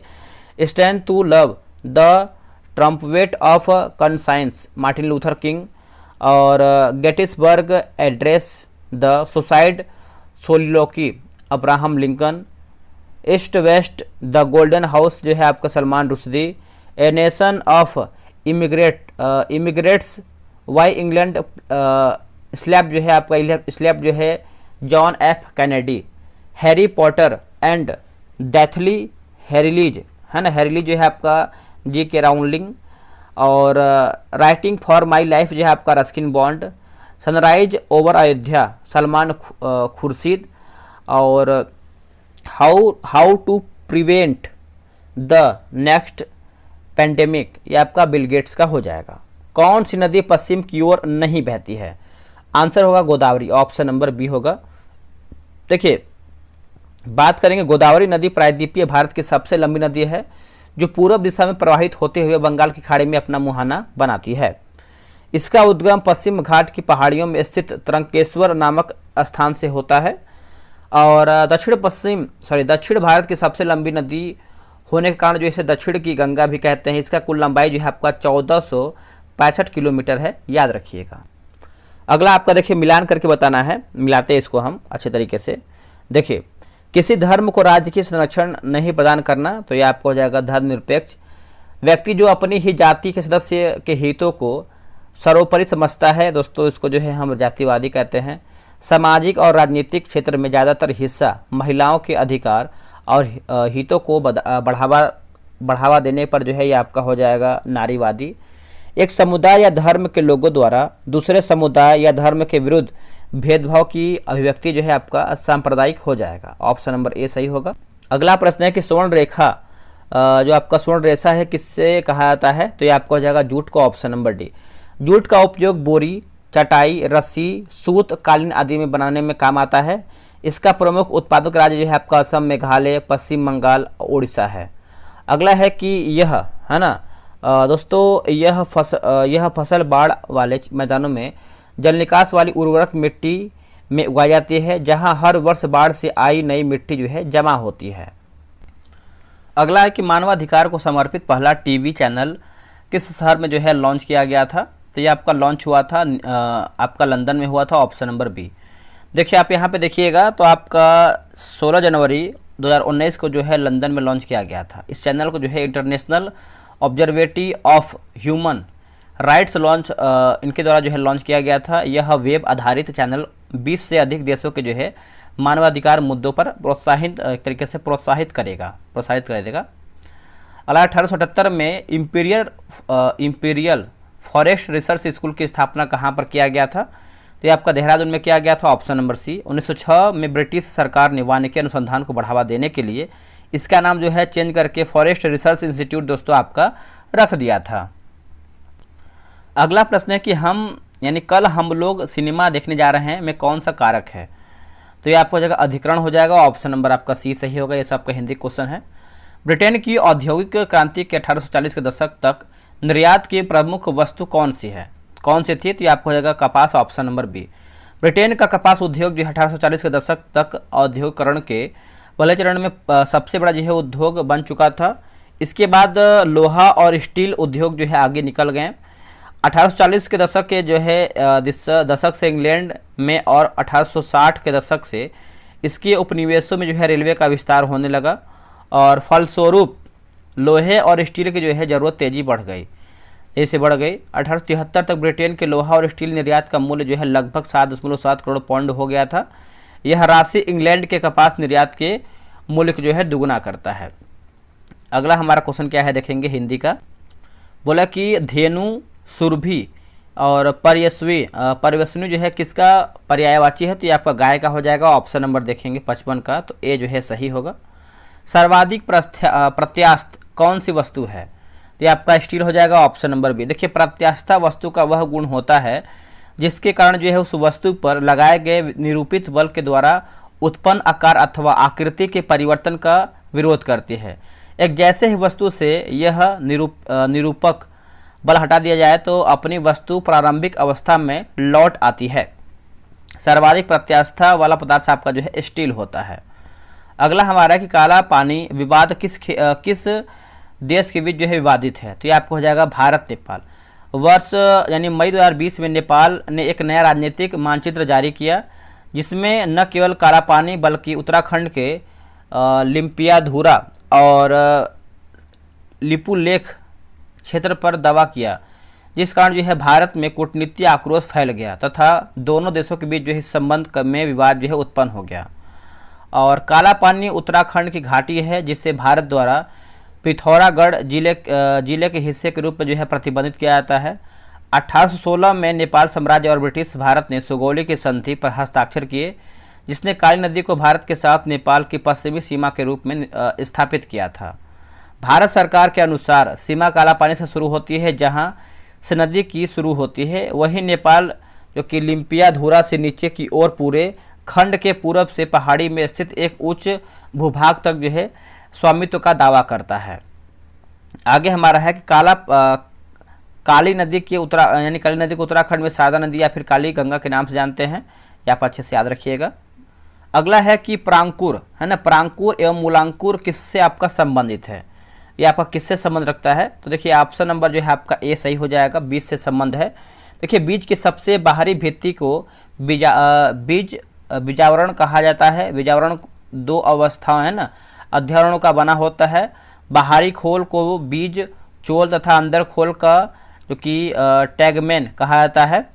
लिखा गया है बीजवरण के नीचे भ्रूण होता है। भ्रूण में दो सफ़ेद गुदेदार संरचनाएं होती हैं, दो बीजपत्र कहलाती हैं, जो बीजपत्र कहलाता है। भ्रूण में एक छोटा अक्ष होता है जिससे बीजपत्र जुड़े रहते हैं। अक्ष का वह भाग जो बीज के नुकीले सिरे की ओर होता है उसे मूलांकर कहा जाता है, और दूसरे भाग जो बीजपत्र के बीच होता है उसको जो है प्रांकुर कहते हैं। प्राथमिक घाटा प्राप्त होता है, तो ये आपको जगह राजकोषीय घाटा ब्याज अदायगी, ऑप्शन नंबर ए। देखिए चालू वर्ष के राजकोषीय घाटे और पहले से ली गई उधारियों पर ब्याज भुगतान के अंतर को प्राथमिक घाटा कहते हैं। अर्थात यदि राजकोषीय घाटा में से ब्याज भुगतान को घटा दिया जाए तो प्राथमिक घाटा दोस्तों आपको ये प्राप्त होता है। बजट घाटा बराबर बजटीय व्यय माइनस बजटीय प्राप्तियाँ। राजस्व घाटा की बात करते हैं तो राजस्व व्यय माइनस राजस्व प्राप्तियाँ। राजकोषीय बराबर बजट प्लस बाजार उधारी माइनस देयता हो जाएगा। वेस्टर्न लेन पुस्तक जिसे बुकर पुरस्कार के लिए नामित किया गया था उसके लेखक कौन है? तो ये है चेतना मारू, ऑप्शन नंबर डी। जैसे 2023 में जो है पॉल लिंच आयरिश उपन्यास पैगंबर सॉन्ग के लिए 2022 की बात करते हैं तो Shehan Karunatilaka, Sri Lanka the seven moons of Maali Almeida हो जाएगा। अगला है कि पानी में गिरा हुआ सिक्का ऊपर उठा हुआ प्रतीत होता है, अपवर्तन की वजह से ऑप्शन नंबर बी सही होगा। जब सिक्के से प्रकाश की किरणें सघन माध्यम से विरल माध्यम में जाती है तो अपवर्तित किरणें जो है अभिलंब से दूर झुक जाती है उस बिंदु तक जहां से अपरिवर्तित यानी अपरिवर्तित किरणें आती हुई प्रतीत होती हैं। क्योंकि किरणें जो है सिक्के के ऊपर एक बिंदु से आती प्रतीत होती हैं, इसलिए सिक्का जो है आपका ऊपर उठा प्रतीत होता है। अगला है कि ऊर्ध्वापातन की प्रक्रिया में पदार्थ किस अवस्था में परिवर्तित होता है, तो ये आपको जगह ठोस से सीधे गैस में, ऑप्शन नंबर डी होगा। यह एक भौतिक रासायनिक प्रक्रिया है जिसमें कोई पदार्थ अपनी ठोस अवस्था सीधे गैस में परिवर्तित होता है। उदाहरण देखिए, कपूर का ठोस से सीधे वाष्पन के रूप में उड़ जाना, जो कि नैप्थेलिन की गोलियां, अमोनियम क्लोराइड आदि है। भारत में गरीबी का निर्धारण किस विधि द्वारा होता है या फिर किया जाता है, तो ये आपको हो जाएगा व्यय विधि, option number B. Shri Rangarajan की अध्यक्षता में 2012 में एक समिति का गठन किया गया जो अपना रिपोर्ट 2014 में प्रस्तुत किए। श्री रंगराजन समिति के अनुसार ग्रामीण क्षेत्रों के लिए 972 रुपया, शहरी क्षेत्रों के लिए 1007 प्रति व्यक्ति मासिक उपभोक्ता व्यय को गरीबी रेखा में जो है परिभाषित किया था। 16वां वित्त आयोग के अध्यक्ष कौन है, तो आंसर हो जाएगा Arvind Panagariya, option number B. सरकार ने 5 वर्ष की अवधि 2026 से 27 से 30-31 के लिए नीति आयोग के पूर्व उपाध्यक्ष अरविंद पनगड़िया को 16वें वित्त आयोग का जो है अध्यक्ष दोस्तों आपका नियुक्त किया। अगला कि नमस्ते पोर्टल किस मंत्रालय द्वारा जो है लॉन्च किया गया है, तो ये आपको हो जाएगा आयुष मंत्रालय, ऑप्शन नंबर बी। 9 नवंबर 2014 को आयुष मंत्रालय का जो है गठन किया गया था। आयुष मंत्रालय ने राष्ट्रीय आयुर्वेद रुग्णता कोड जो है विकसित किया है। अगला है कि अमाशय में भोजन का पाचन जो है किसके द्वारा होता है, तो ये आपका सीएल हो जाएगा, ऑप्शन नंबर सी। अमाशय वक्षगुहा में बाहरी तरफ फैली हुई रचना है जो 3 भागों में बांटा गया है, जैसे अग्रभाग, मध्य भाग और पश्चर भाग हो जाएगा। अमाशय की भीतरी दीवार पर जठर ग्रंथियां पाई जाती हैं। अमाशय की भीतरी दीवार पर उपस्थित अम्लीय होता है जठरस के अंतर्गत पाचन एंजाइम तथा पेप्सिन एवं रेनिन तथा हाइड्रोक्लोरिक अम्ल एवं म्यूकस आते हैं। HCl की उपस्थिति में पेप्सिनोजन सक्रिय पेप्सिन में बदल जाता है एवं प्रोटीन को जो है सरल अणुओं में तोड़ देती है। पेप्सिन का स्रावण मुख्य कोशिकाओं द्वारा जो है किया जाता है जो उदर ग्रंथियों के नज़दीक प्रचुर मात्रा में पाया जाता है। HCl की उपस्थिति में निष्क्रिय प्रोरेनिन है ना, प्रोरेनिन लाइपेज वसा का पाचन करके उसे जो है ट्राइग्लिसराइड में जो है बदल देता है। ब्रिक्स इनोवेशन फोरम में वर्ल्ड इनोवेशन अवार्ड से किसे सम्मानित किया गया है, तो आंसर हो जाएगा Shanta theorem, option number A. इसको समझिएगा कि देखिए शांता थोरम को 27 से 29 अगस्त तक मॉस्को में आयोजित पहले ब्रिक्स इनोवेशन फोरम में वर्ल्ड इनोवेशन अवार्ड से जो है सम्मानित किया गया। डिल्मा रूसेफ ब्राज़ील की पूर्व राष्ट्रपति थी। गीतिका श्रीवास्तव पाकिस्तान में भारत की पहली महिला जो है प्रभारी नियुक्त किया गया था। और देखिए श्रीमती शेफाली बी शरण को PIB का प्रधान जो है महानिदेशक जो है नियुक्त किया गया। अगला है कि चिकन ऑफ ग्रेटिट्यूस 2016 का फिल्म के डायरेक्टर कौन थे, तो ये हो जाएंगे विकास खन्ना, ऑप्शन नंबर बी सही होगा। संजीव कपूर एवं भारतीय सेलिब्रिटी शेफ हैं। राजकुमार एवं भारतीय सिविल अभिनेता थे। रेखा शर्मा राष्ट्रीय महिला आयोग की अध्यक्ष हैं। किस वर्ष में, एक सेकेंड, अगला है किस वर्ष में प्रत्येक क्षेत्र के अंतिम वस्तु और सेवा उत्पादन क्या कहलाता है, तो देखिए उस क्षेत्र का कुल उत्पादन हो जाएगा, ऑप्शन नंबर देखेंगे तो ए जो है सही होगा।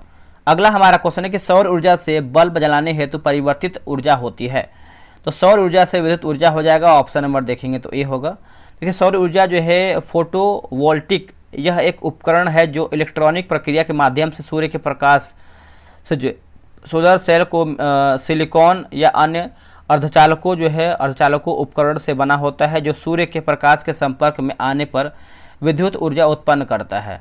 सूर्य से प्राप्त होने वाले विकिरण और विभिन्न तकनीक जैसे फोटोवोल्टिक पैनल, सौर हीटर आदि का उपयोग विद्युत एवं थर्मल ऊर्जा के रूप में किया जाता है। सोलर थर्मल पावर सिस्टम उसे जो है कंसंट्रेटिंग सोलर पावर सिस्टम के रूप में किया जाना जाता है। विद्युत उत्पादन करने हेतु थर्मल रूट का उपयोग कर उच्च तापमान वाले यानी उच्च तापमान ऊर्जा स्रोत के रूप में संकेंद्रित सौर विकिरण का उपयोग किया जाता है। अंतर्राष्ट्रीय सौर गठबंधन जो भारत की एक पहल है, 122 देशों से अधिक जो है देशों का संगठन है। अगला है कि दुर्लभ लाल अरोरा प्रकाश किस संस्था द्वारा जो है आपका देखा गया था, तो ये आपको हो जाएगा Ladakh observatory, option number A. दक्षिणी गोलार्ध में इसे जो है अरोरा ऑस्ट्रेलिस या फिर सर्दर्न लाइट्स के नाम से दोस्तों ये आपका जाना जाता है, याद रखिएगा। देखिए बहुराष्ट्रीय निगम से सम्मिलित सही कथन कौन सा है, तो इसका ऑप्शन देख लेते हैं क्या है इसका ऑप्शन। ऑप्शन नंबर देखिए सी होगा। देखिए बहुराष्ट्रीय निगम कंपनी वह है जो एक से अधिक देशों से उत्पादन एवं नियंत्रण और स्वामित्व रखती है, जैसे Ford Motors, Samsung, Coca Cola, Tata Motors इत्यादि। यह उत्पादन लागत में कमी करने और अधिक लाभ कमाने के उद्देश्य से किसी स्थान या देश में उत्पादन के लिए प्रतिष्ठान स्थापित करता है, जहां उसे जो है सस्ती भूमि, श्रम तथा कच्चा माल मिलता है। जलवायु परिवर्तन पर नजर रखते हेतु G20 सैटेलाइट किस देश द्वारा जो है लॉन्च किया गया है, तो आपका भारत हो जाएगा, ऑप्शन नंबर बी। पर्यावरण और जलवायु मिशन के साथ साथ ग्लोबल बायोफ्यूल्स एलायंस भी जो है लॉन्च किया जाएगा। WTO का पूर्ववर्ती संस्था के रूप में किसे जाना जाता है, तो ये आपको हो जाएगा टैरिफ और व्यापार पर सामान्य समझौता, ऑप्शन नंबर ए होगा। देखिए वर्ष 1947 से 47 में 23 देशों द्वारा मुक्त एवं न्यायपूर्ण अंतर्राष्ट्रीय व्यापार व्यवस्था के निर्माण के लिए एक समझौता किया गया, जिसके माध्यम से व्यापार से संबंधित प्रशुल्क एवं गैर प्रशुल्क बाधाओं को जो है कम किया जा सके। यह समझौता 1 जनवरी 1948 को प्रभाव में आया। इसका मुख्यालय जिनेवा में स्थापित किया गया। उरुग्वे दौर के वार्ता के दौरान प्रशुल्क एवं व्यापार संबंधित सामान्य समझौते के महानिदेशक आर्थर डंकन ने एक समझौता प्रस्तुत किया। डंकन समझौता पर सदस्य देशों के मध्य व्यापक विचार विमर्श के पश्चात वर्ष 1994 में माराकेश समझौता पर हस्ताक्षर किया गया, जिसके प्रावधानों के अंतर्गत अंतर्राष्ट्रीय व्यापार व्यवस्था को जो है विनियमित करने के उद्देश्य से विश्व व्यापार संगठन की स्थापना 1 जनवरी 1995 में दोस्तों ये आपका किया गया था। अगला है कि तटरक्षक बल की स्थापना कब हुआ था, तो ये आपका 1 फरवरी 1977 में हुआ था, ऑप्शन नंबर सी। यह विश्व में चौथे सबसे बड़ा तटरक्षक बल है। यह रक्षा मंत्रालय के तहत कार्यरत एक सशस्त्र बल की खोज और बचाव एवं समुद्री कानून प्रवर्तन एजेंसी है। इसका मुख्यालय जो आपका नई दिल्ली में है। इसे गठन करने की अवधारणा वर्ष 1971 के युद्ध के बाद जो है अस्तित्व में आया था। अगला है कि वर्ष 1971 में क्या घटित हुआ था, तो आंसर आपको हो जाएगा भारत सोवियत संघ फ्रेंडशिप समझौता, ऑप्शन नंबर डी। भारत ने अगस्त 1971 में सोवियत संघ के साथ 20 वर्षीय शांति और मित्रता की संधि पर हस्ताक्षर किया। शिमला समझौता की बात करते हैं, देखिए 2 जुलाई 1972 को भारत और पाकिस्तान के बीच शिमला में समझौता हुआ था और इसके भारत में तत्कालीन प्रधानमंत्री इंदिरा गांधी और पाकिस्तान की तरफ से जुल्फिकार अली भुट्टो शामिल थे। शिमला समझौता में दोनों देश इस बात पर सहमत हुए कि कश्मीर सहित सभी मुद्दे जो है आपसी बातचीत और सहमति से सुलझाएंगे। ताशकंद समझौता भारत और पाकिस्तान के बीच 11 जनवरी 1966 को हुआ और एक शांति समझौता था। 1965 के भारत पाक युद्ध विराम के बावजूद युद्ध क्षेत्रों में झड़पें बंद नहीं हुई थी। इसी स्थिति को समाप्त करने के लिए सोवियत संघ ने विशेष रुचि ली और सोवियत संघ दोनों पक्षों को वार्ता के लिए जो है ताशकंद आमंत्रित किया। सोवियत संघ का विघटन, देखिए सोवियत संघ का विघटन जो है 25 दिसंबर 1991 को हुआ था। सोवियत संघ के विघटन के उपरांत जो है 15 नए देश बने थे। अगला है कि संक्रमण धातु कौन है, तो आंसर हो जाएगा प्लेडियम, ऑप्शन नंबर सी, अच्छे से याद रखिएगा। ब्लॉक डी के तत्व संक्रमण तत्वों के नाम से जाना जाता है। इस तत्वों के परमाणु अपने अंतिम इलेक्ट्रॉन को डी और ऑर्बिटल में ही प्राप्त करते हैं। ऐसे तत्व जिनके परमाणु अथवा आयन में अधूरे भरे हुए अर्धपूरित डी ऑर्बिटल उपस्थित हो संक्रमण तत्व कहलाते हैं। अगला है कि राष्ट्रीय एकता दिवस किस महापुरुष की जयंती पर मनाया जाता है, तो आप सभी को पता है Sardar Patel, option number A. राष्ट्रीय एकता दिवस जो है शुरुआत 2014 में भारत सरकार द्वारा किया गया था। सरदार वल्लभ भाई पटेल का जन्म जो है 31 अक्टूबर 1875 में हुआ था और 9 है ना, यहाँ पर देखेंगे तो 9 स्वतंत्र देश में राष्ट्रीय एकीकरण के प्रति उनकी प्रतिबद्धता संपूर्ण और समझौताहीन थे, जिसके कारण जो है उन्हें भारत का लौह पुरुष की उपाधि मिला। सुभाष चंद्र बोस, 23 जनवरी को सुभाष चंद्र बोस की जयंती पर पराक्रम दिवस के रूप में 2021 को जो है 2021 से मनाया जाना प्रारंभ हुआ है। सुभाष चंद्र बोस का जन्म जो है 23 जनवरी 1897 को उड़ीसा के कटक में हुआ था। रविन्द्रनाथ टैगोर, देखिए रविन्द्रनाथ टैगोर विश्वविद्यालय कवि, साहित्यकार, दार्शनिक और नोबेल गीतांजलि पुरस्कार विजेता हैं। इन्हें जो है गुरुदेव के नाम जाना जाता है। इनका जन्म जो है 7 मई 1861 को कोलकाता में हुआ था। राजीव गांधी की बात करते हैं, भारत के सबसे कम उम्र के प्रधानमंत्री 40 वर्ष की उम्र में बने। राजीव गांधी का जन्म जो है 20 अगस्त 1944 को बम्बई में हुआ था। वे भारत के 7वें प्रधानमंत्री 31 अक्टूबर 1984, 2 दिसंबर और 1989 तक रहे थे। अगला है कि समायवी कौन प्रदर्शित करता है, तो ये आपको हो जाएगा ब्यूटेन और मिथाइल हो जाएगा। ऑप्शन नंबर देखेंगे तो डी होगा। अगला प्रश्न है कि आवर्त सारणी में तत्वों का कौन सा गुण जो है प्रदर्शित नहीं है, तो ऑप्शन नंबर हो जाएगा घनत्व। ऑप्शन नंबर बी सही होगा।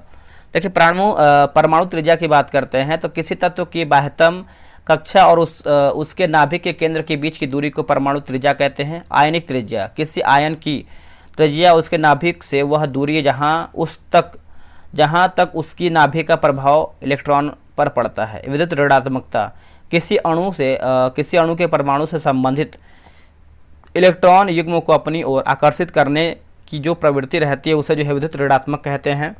आयनन विभव की बात करते हैं तो किसी विलगित गैसीय उदासीन परमाणु में से सबसे कम दृढ़ता बद्ध इलेक्ट्रॉन जो निकाल देने पर धनायन का निर्माण होता है। इस प्रक्रिया या फिर इस क्रिया के लिए जो है आवश्यक ऊर्जा आयनन विभव करता है या फिर कहलाता है। घनत्व, किसी पदार्थ के द्रव्यमान एवं आयनन के अनुपात को जो है उस आदर्श या फिर फिर से पढ़ लेते इसको हम। घनत्व देखिए बोला कि किसी पदार्थ के द्रव्यमान एवं आयतन के अनुपात को उस पदार्थ का घनत्व कहते हैं। घनत्व का आयामी सूत्र जो है आपका ये है। आवर्त सारणी में तत्वों के घनत्व से संबंधित तत्वों के गुणों का चर्चा जो है नहीं किया गया है। किस संस्था द्वारा जो है आपका सूचकांक प्रदाताओं के लिए नियामक ढांचे को मंजूरी दिया गया है, तो ये आपको हो जाएगा सेबी। ऑप्शन नंबर बी सही होगा। देखिए भारतीय शेयर बाजारों और अन्य प्रतिभूति बाजारों के व्यवसाय को विनियमित करने तथा उन्हें एक संगठित स्वरूप प्रदान करने के लिए भारत सरकार द्वारा भारतीय प्रतिभूति एवं विनिमय बोर्ड सेबी की स्थापना 12 अप्रैल 1988 को किया गया था। इसे भारतीय प्रतिभूति और विनिमय बोर्ड अधिनियम 1992 तहत जो है संवैधानिक दर्जा दिया गया था। वर्तमान में चेयरमैन के अतिरिक्त 4 पूर्णकालिक सदस्य और 4 अंशकालिक सदस्य जो है इसके बोर्ड में शामिल हैं। इसका मुख्यालय जो आपका मुंबई में है। कंप्यूटर क्या प्रोसेस नहीं कर सकता है, तो ऑप्शन हो जाएगा voice management. Option number C. File management की बात करते हैं तो फाइल मैनेजमेंट एक कंप्यूटर सिस्टम में फाइलों का मैनेज करने की प्रक्रिया है। इसका मुख्य कार्य फाइलों को प्रभावी तरीके से संग्रहित करना और तैयार करना होता है ताकि यूजर और सॉफ्टवेयर उन्हें जो है आसानी से देख सके। मेमोरी मैनेजमेंट एक ऑपरेटिंग सिस्टम का फंक्शन है जो प्राइमरी मेमोरी को जो है प्रोसेस करता है और उसे मैनेज करता है। अगला है कि जैव निम्नीकरणीय पदार्थ कौन नहीं है, तो आंसर होगा कागज का थैला एवं प्लास्टिक का थैला। ऑप्शन नंबर बी सही होगा। देखिए जैव निम्नीकरणीय पदार्थ ऐसे पदार्थ जिनका जैविक जीवों के द्वारा अपघटन किया जा सकता है जैव निम्नीकरणीय अपशिष्ट कहलाते हैं, जैसे वाहित मल, घरेलू कचरा, गाय का गोबर और भूसी, लकड़ी, कोयला इत्यादि। जैव निम्नीकरण पदार्थ को प्रकृति में मौजूद जीवाणुओं, बैक्टीरिया, कवक एवं अन्य जीवों द्वारा अपघटित किया जाता है, जैव निम्नीकरण कहलाता है। जैव अनिम्नीकरणीय पदार्थ ऐसे पदार्थ जो सरलता से जैविक जीवों द्वारा विघटित नहीं किया जा सकता है, जैव अनिम्नीकरण पदार्थ कहलाता है, जैसे प्लास्टिक, टीन, सिलिकॉन एवं अन्य इलेक्ट्रॉनिक पदार्थ हो जाएगा। टिस्को कंपनी स्वामित्व के आधार पर किस क्षेत्र की कंपनी है, तो ये आपको हो जाएगा निजी क्षेत्र। Tata iron and steel company की स्थापना जो है जमशेदजी टाटा के द्वारा किया गया। इसकी स्थापना 26 अगस्त 1907 में तत्कालीन बिहार राज्य में स्वर्णरेखा नदी की घाटी जो कि साकची नामक स्थान पर किया गया था। वर्तमान में जमशेदपुर झारखंड में स्थित है। अगला है मोनाजाइट रेत में जो है दोस्तों क्या पाया जाता है, तो इसका आंसर आप 85 का देखेंगे तो आपका डी सही हो जाएगा, थोरियम। मोनाजाइट थोरियम का एक महत्वपूर्ण अयस्क है। भारत में मोनाजाइट का सबसे बड़ा भंडार केरल में है। इसके अलावा जो है मोनाजाइट अमेरिका, ऑस्ट्रेलिया, ब्राज़ील और मालाया में प्रचुर मात्रा में उपलब्ध है। मोनाजाइट एक थोरियम, सीरियम, यूरेनियम और लेथेलक का मिश्रण है। और लिखा गया है पैगमेटाइट शैलों में पाया जाता है। पैगमेटाइट शिलाएँ तथा शिलाएँ गया मुंगेर जिलों में मिलती है। थोरियम का रासायनिक चिन्ह की बात करते हैं TH और परमाणु क्रमांक जो है आपका 90 है। थोरियम और यूरेनियम की बात करते हैं, सर्वश्रेष्ठ ज्ञात रेडियोधर्मी तत्व है। जैसे थोरियम एक रेडियो एक्टिव तत्व है जो भारत में आंध्र प्रदेश, केरल, उड़ीसा, पश्चिम बंगाल, तमिलनाडु में पाया जाता है। थोरियम का उपयोग जो है परमाणु ऊर्जा के उत्पादन के उद्देश्य से दोस्तों ये आपका किया जाता है। अगला प्रश्न है कि अमित्र घात है ना, अमित्र घात किस मौर्य राजा का अन्य नाम था? तो आंसर हो जाएगा बिंदुसार, ऑप्शन नंबर बी होगा। देखिए बिंदुसार को यूनानी और अमित्रोकैडिज कहते हैं।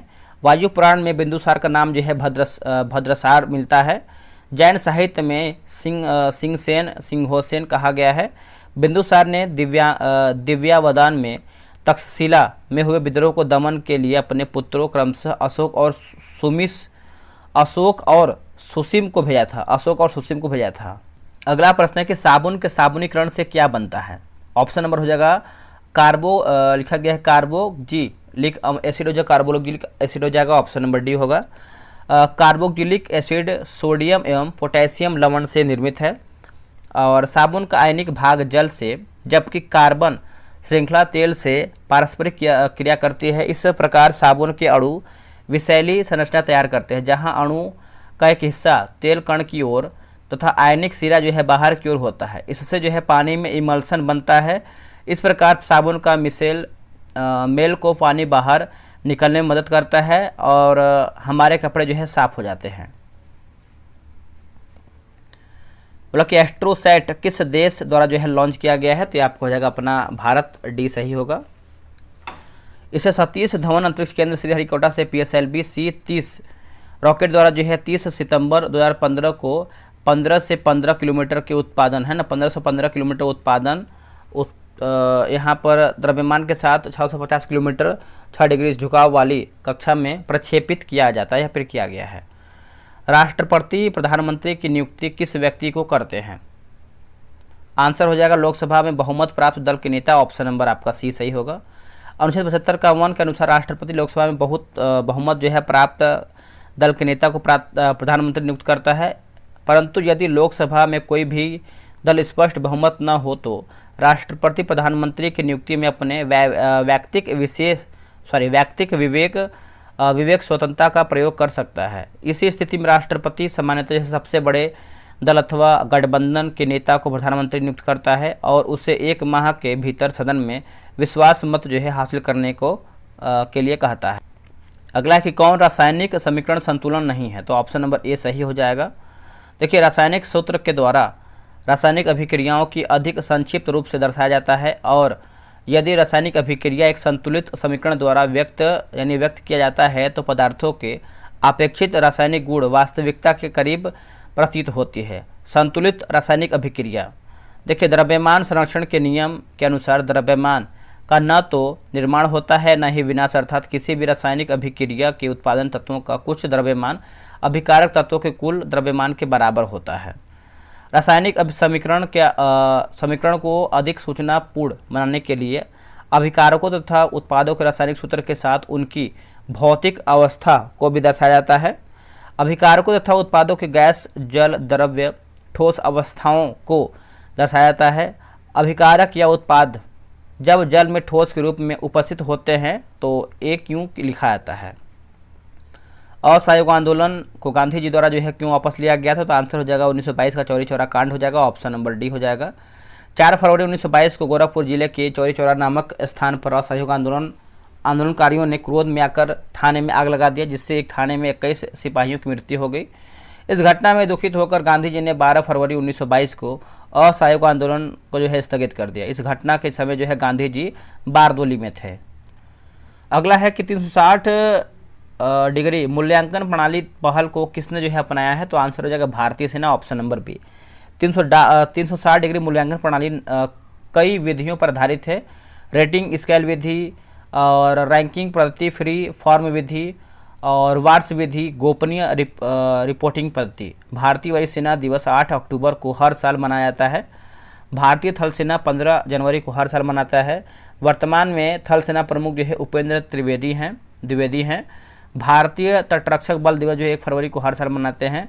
वर्तमान तटरक्षक बल प्रमुख जो है आपके राकेश पाल 25वें हैं। डेजर्ट साइक्लोन युद्धाभ्यास भारत और किस देश के बीच हुआ है? तो ये आपको हो जाएगा यूएई हो जाएगा। ऑप्शन नंबर देखेंगे तो आपका जो है डी जो है सही आंसर हो जाएगा यूएई। इस युद्धाभ्यास का आयोजन जो है राजस्थान के थार रेगिस्तान में किया है। डेजर्ट साइक्लोन का उद्देश्य जो है शहरी परिचालन में सर्वोत्तम प्रथाओं को सीखना और साझा करना है। संवैधानिक लोकतंत्र देश में क्या उपेक्षित नहीं है? क्या उपेक्षित नहीं है? तो इसका आंसर आप देखेंगे तो ऑप्शन नंबर डी हो जाएगा। लोकतांत्रिक देश दूसरे देशों से ज़्यादा जो है समृद्ध होते हैं। ऑप्शन नंबर डी होगा। अगला, किसी देश को व्यापार घाटा तब होगा जब? तो देखिए, वस्तु एवं सेवा का आयात, वस्तु एवं सेवा का निर्यात। ऑप्शन नंबर सी होगा। व्यापार संतुलन, देखिए आयात एवं निर्यात के अंतर को व्यापार संतुलन कहते हैं। जब कोई देश निर्यात की तुलना में आयात अधिक करता है तो उसे व्यापार घाटे का सामना करना पड़ता है, अर्थात वह देश अपने यहाँ लोगों की मांग के अनुरूप वस्तुओं और देश सेवाओं का पर्याप्त उत्पादन नहीं कर पा रहा है, इसलिए उसे अन्य देशों से जो है इनका आयात करना पड़ रहा है। इसके विपरीत अब कोई देश आयात की तुलना में निर्यात अधिक करता है तो उसे जो है ट्रेड सरप्लस की स्थिति कहते हैं। कुछ मैथ का क्वेश्चन दिया गया है तो आप जो है ग्रुप ज्वाइन करेंगे और वहाँ से जो है इसको बनाने का प्रयास करेंगे, ठीक है। भारतीय रेलवे द्वारा जो है एआई आधारित वन्य जीव सुरक्षा तंत्र प्रणाली का नाम क्या है? तो ये आपका हो जाएगा गजराज सुरक्षा प्रणाली हो जाएगा। ऑप्शन नंबर देखेंगे तो जो है बी सही आंसर होगा। निम्नलिखित घटना को घटित वर्ष के कार्यक्रम अनुसार सजाइए। तो इसमें आंसर देखेंगे तो आपका ए हो जाएगा, जैसे आपका हो जाएगा रूस की क्रांति, अफगानिस्तान पर सोवियत संघ का आक्रमण, फिर आपका बर्लिन की दीवार गिरना, फिर यूएसएसआर का विघटन, है ना। तो आप इसको अच्छे से याद रखिएगा। पढ़ लेते हैं। जैसे अफगानिस्तान पर सोवियत संघ द्वारा जो है दिसंबर 1979 में आक्रमण किया गया। बर्लिन की दीवार गिरने की घटना जो है 9 नवंबर 1989 को हुआ था। सोवियत संघ जो है विघटन जो है 1991 में हुआ था। राज्य खाद्य सुरक्षा सूचकांक 2023 के अनुसार सर्वश्रेष्ठ प्रदर्शन करने वाले राज्य कौन से हैं? तो यह है केरल तथा गुजरात। ऑप्शन नंबर सी। लोकतांत्रिक संविधान में इनमें से कौन सा प्रावधान नहीं करता है? तो शासन प्रमुख का नाम। ऑप्शन नंबर ए सही होगा। इसको हम पढ़ लेते हैं, ठीक है।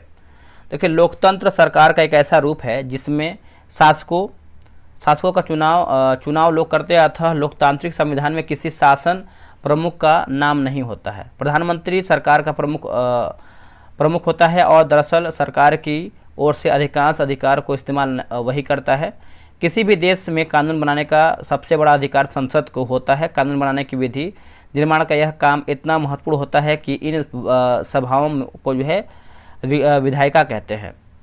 दुनिया भर के संसद नए कानून बना सकती है, मौजूदा कानूनों में संशोधन कर सकती है या मौजूदा कानून को ख़त्म कर सकती है या फिर ख़त्म उसकी जगह जो है नया बना सकती है। अमेरिकी संविधान की प्रस्तावना से प्रेरित या फिर प्रेरणा लेकर समकालीन दुनिया के अधिकांश देश अपने संविधान की शुरुआत एक प्रस्तावना के साथ करते हैं जिसमें उनके देश का नाम वर्णित होता है। जैसे इसके अलावा भारतीय संविधान के अनुच्छेद 1 को कहा गया है कि भारत अर्थात इंडिया राज्यों का संघ होगा, संयुक्त राज्य अमेरिका, हम सभी लोग, हम दक्षिण अफ्रीका के लोग इत्यादि। तो ये आपका देखिए 100 क्वेश्चन यहीं पर समाप्त होता है। वीडियो कैसा लगा है कमेंट कीजिएगा और अगला जो आपका है आपका मेंस का पेपर आएगा। चलिए आज के लिए इतना ही। जय हिंद, जय भारत।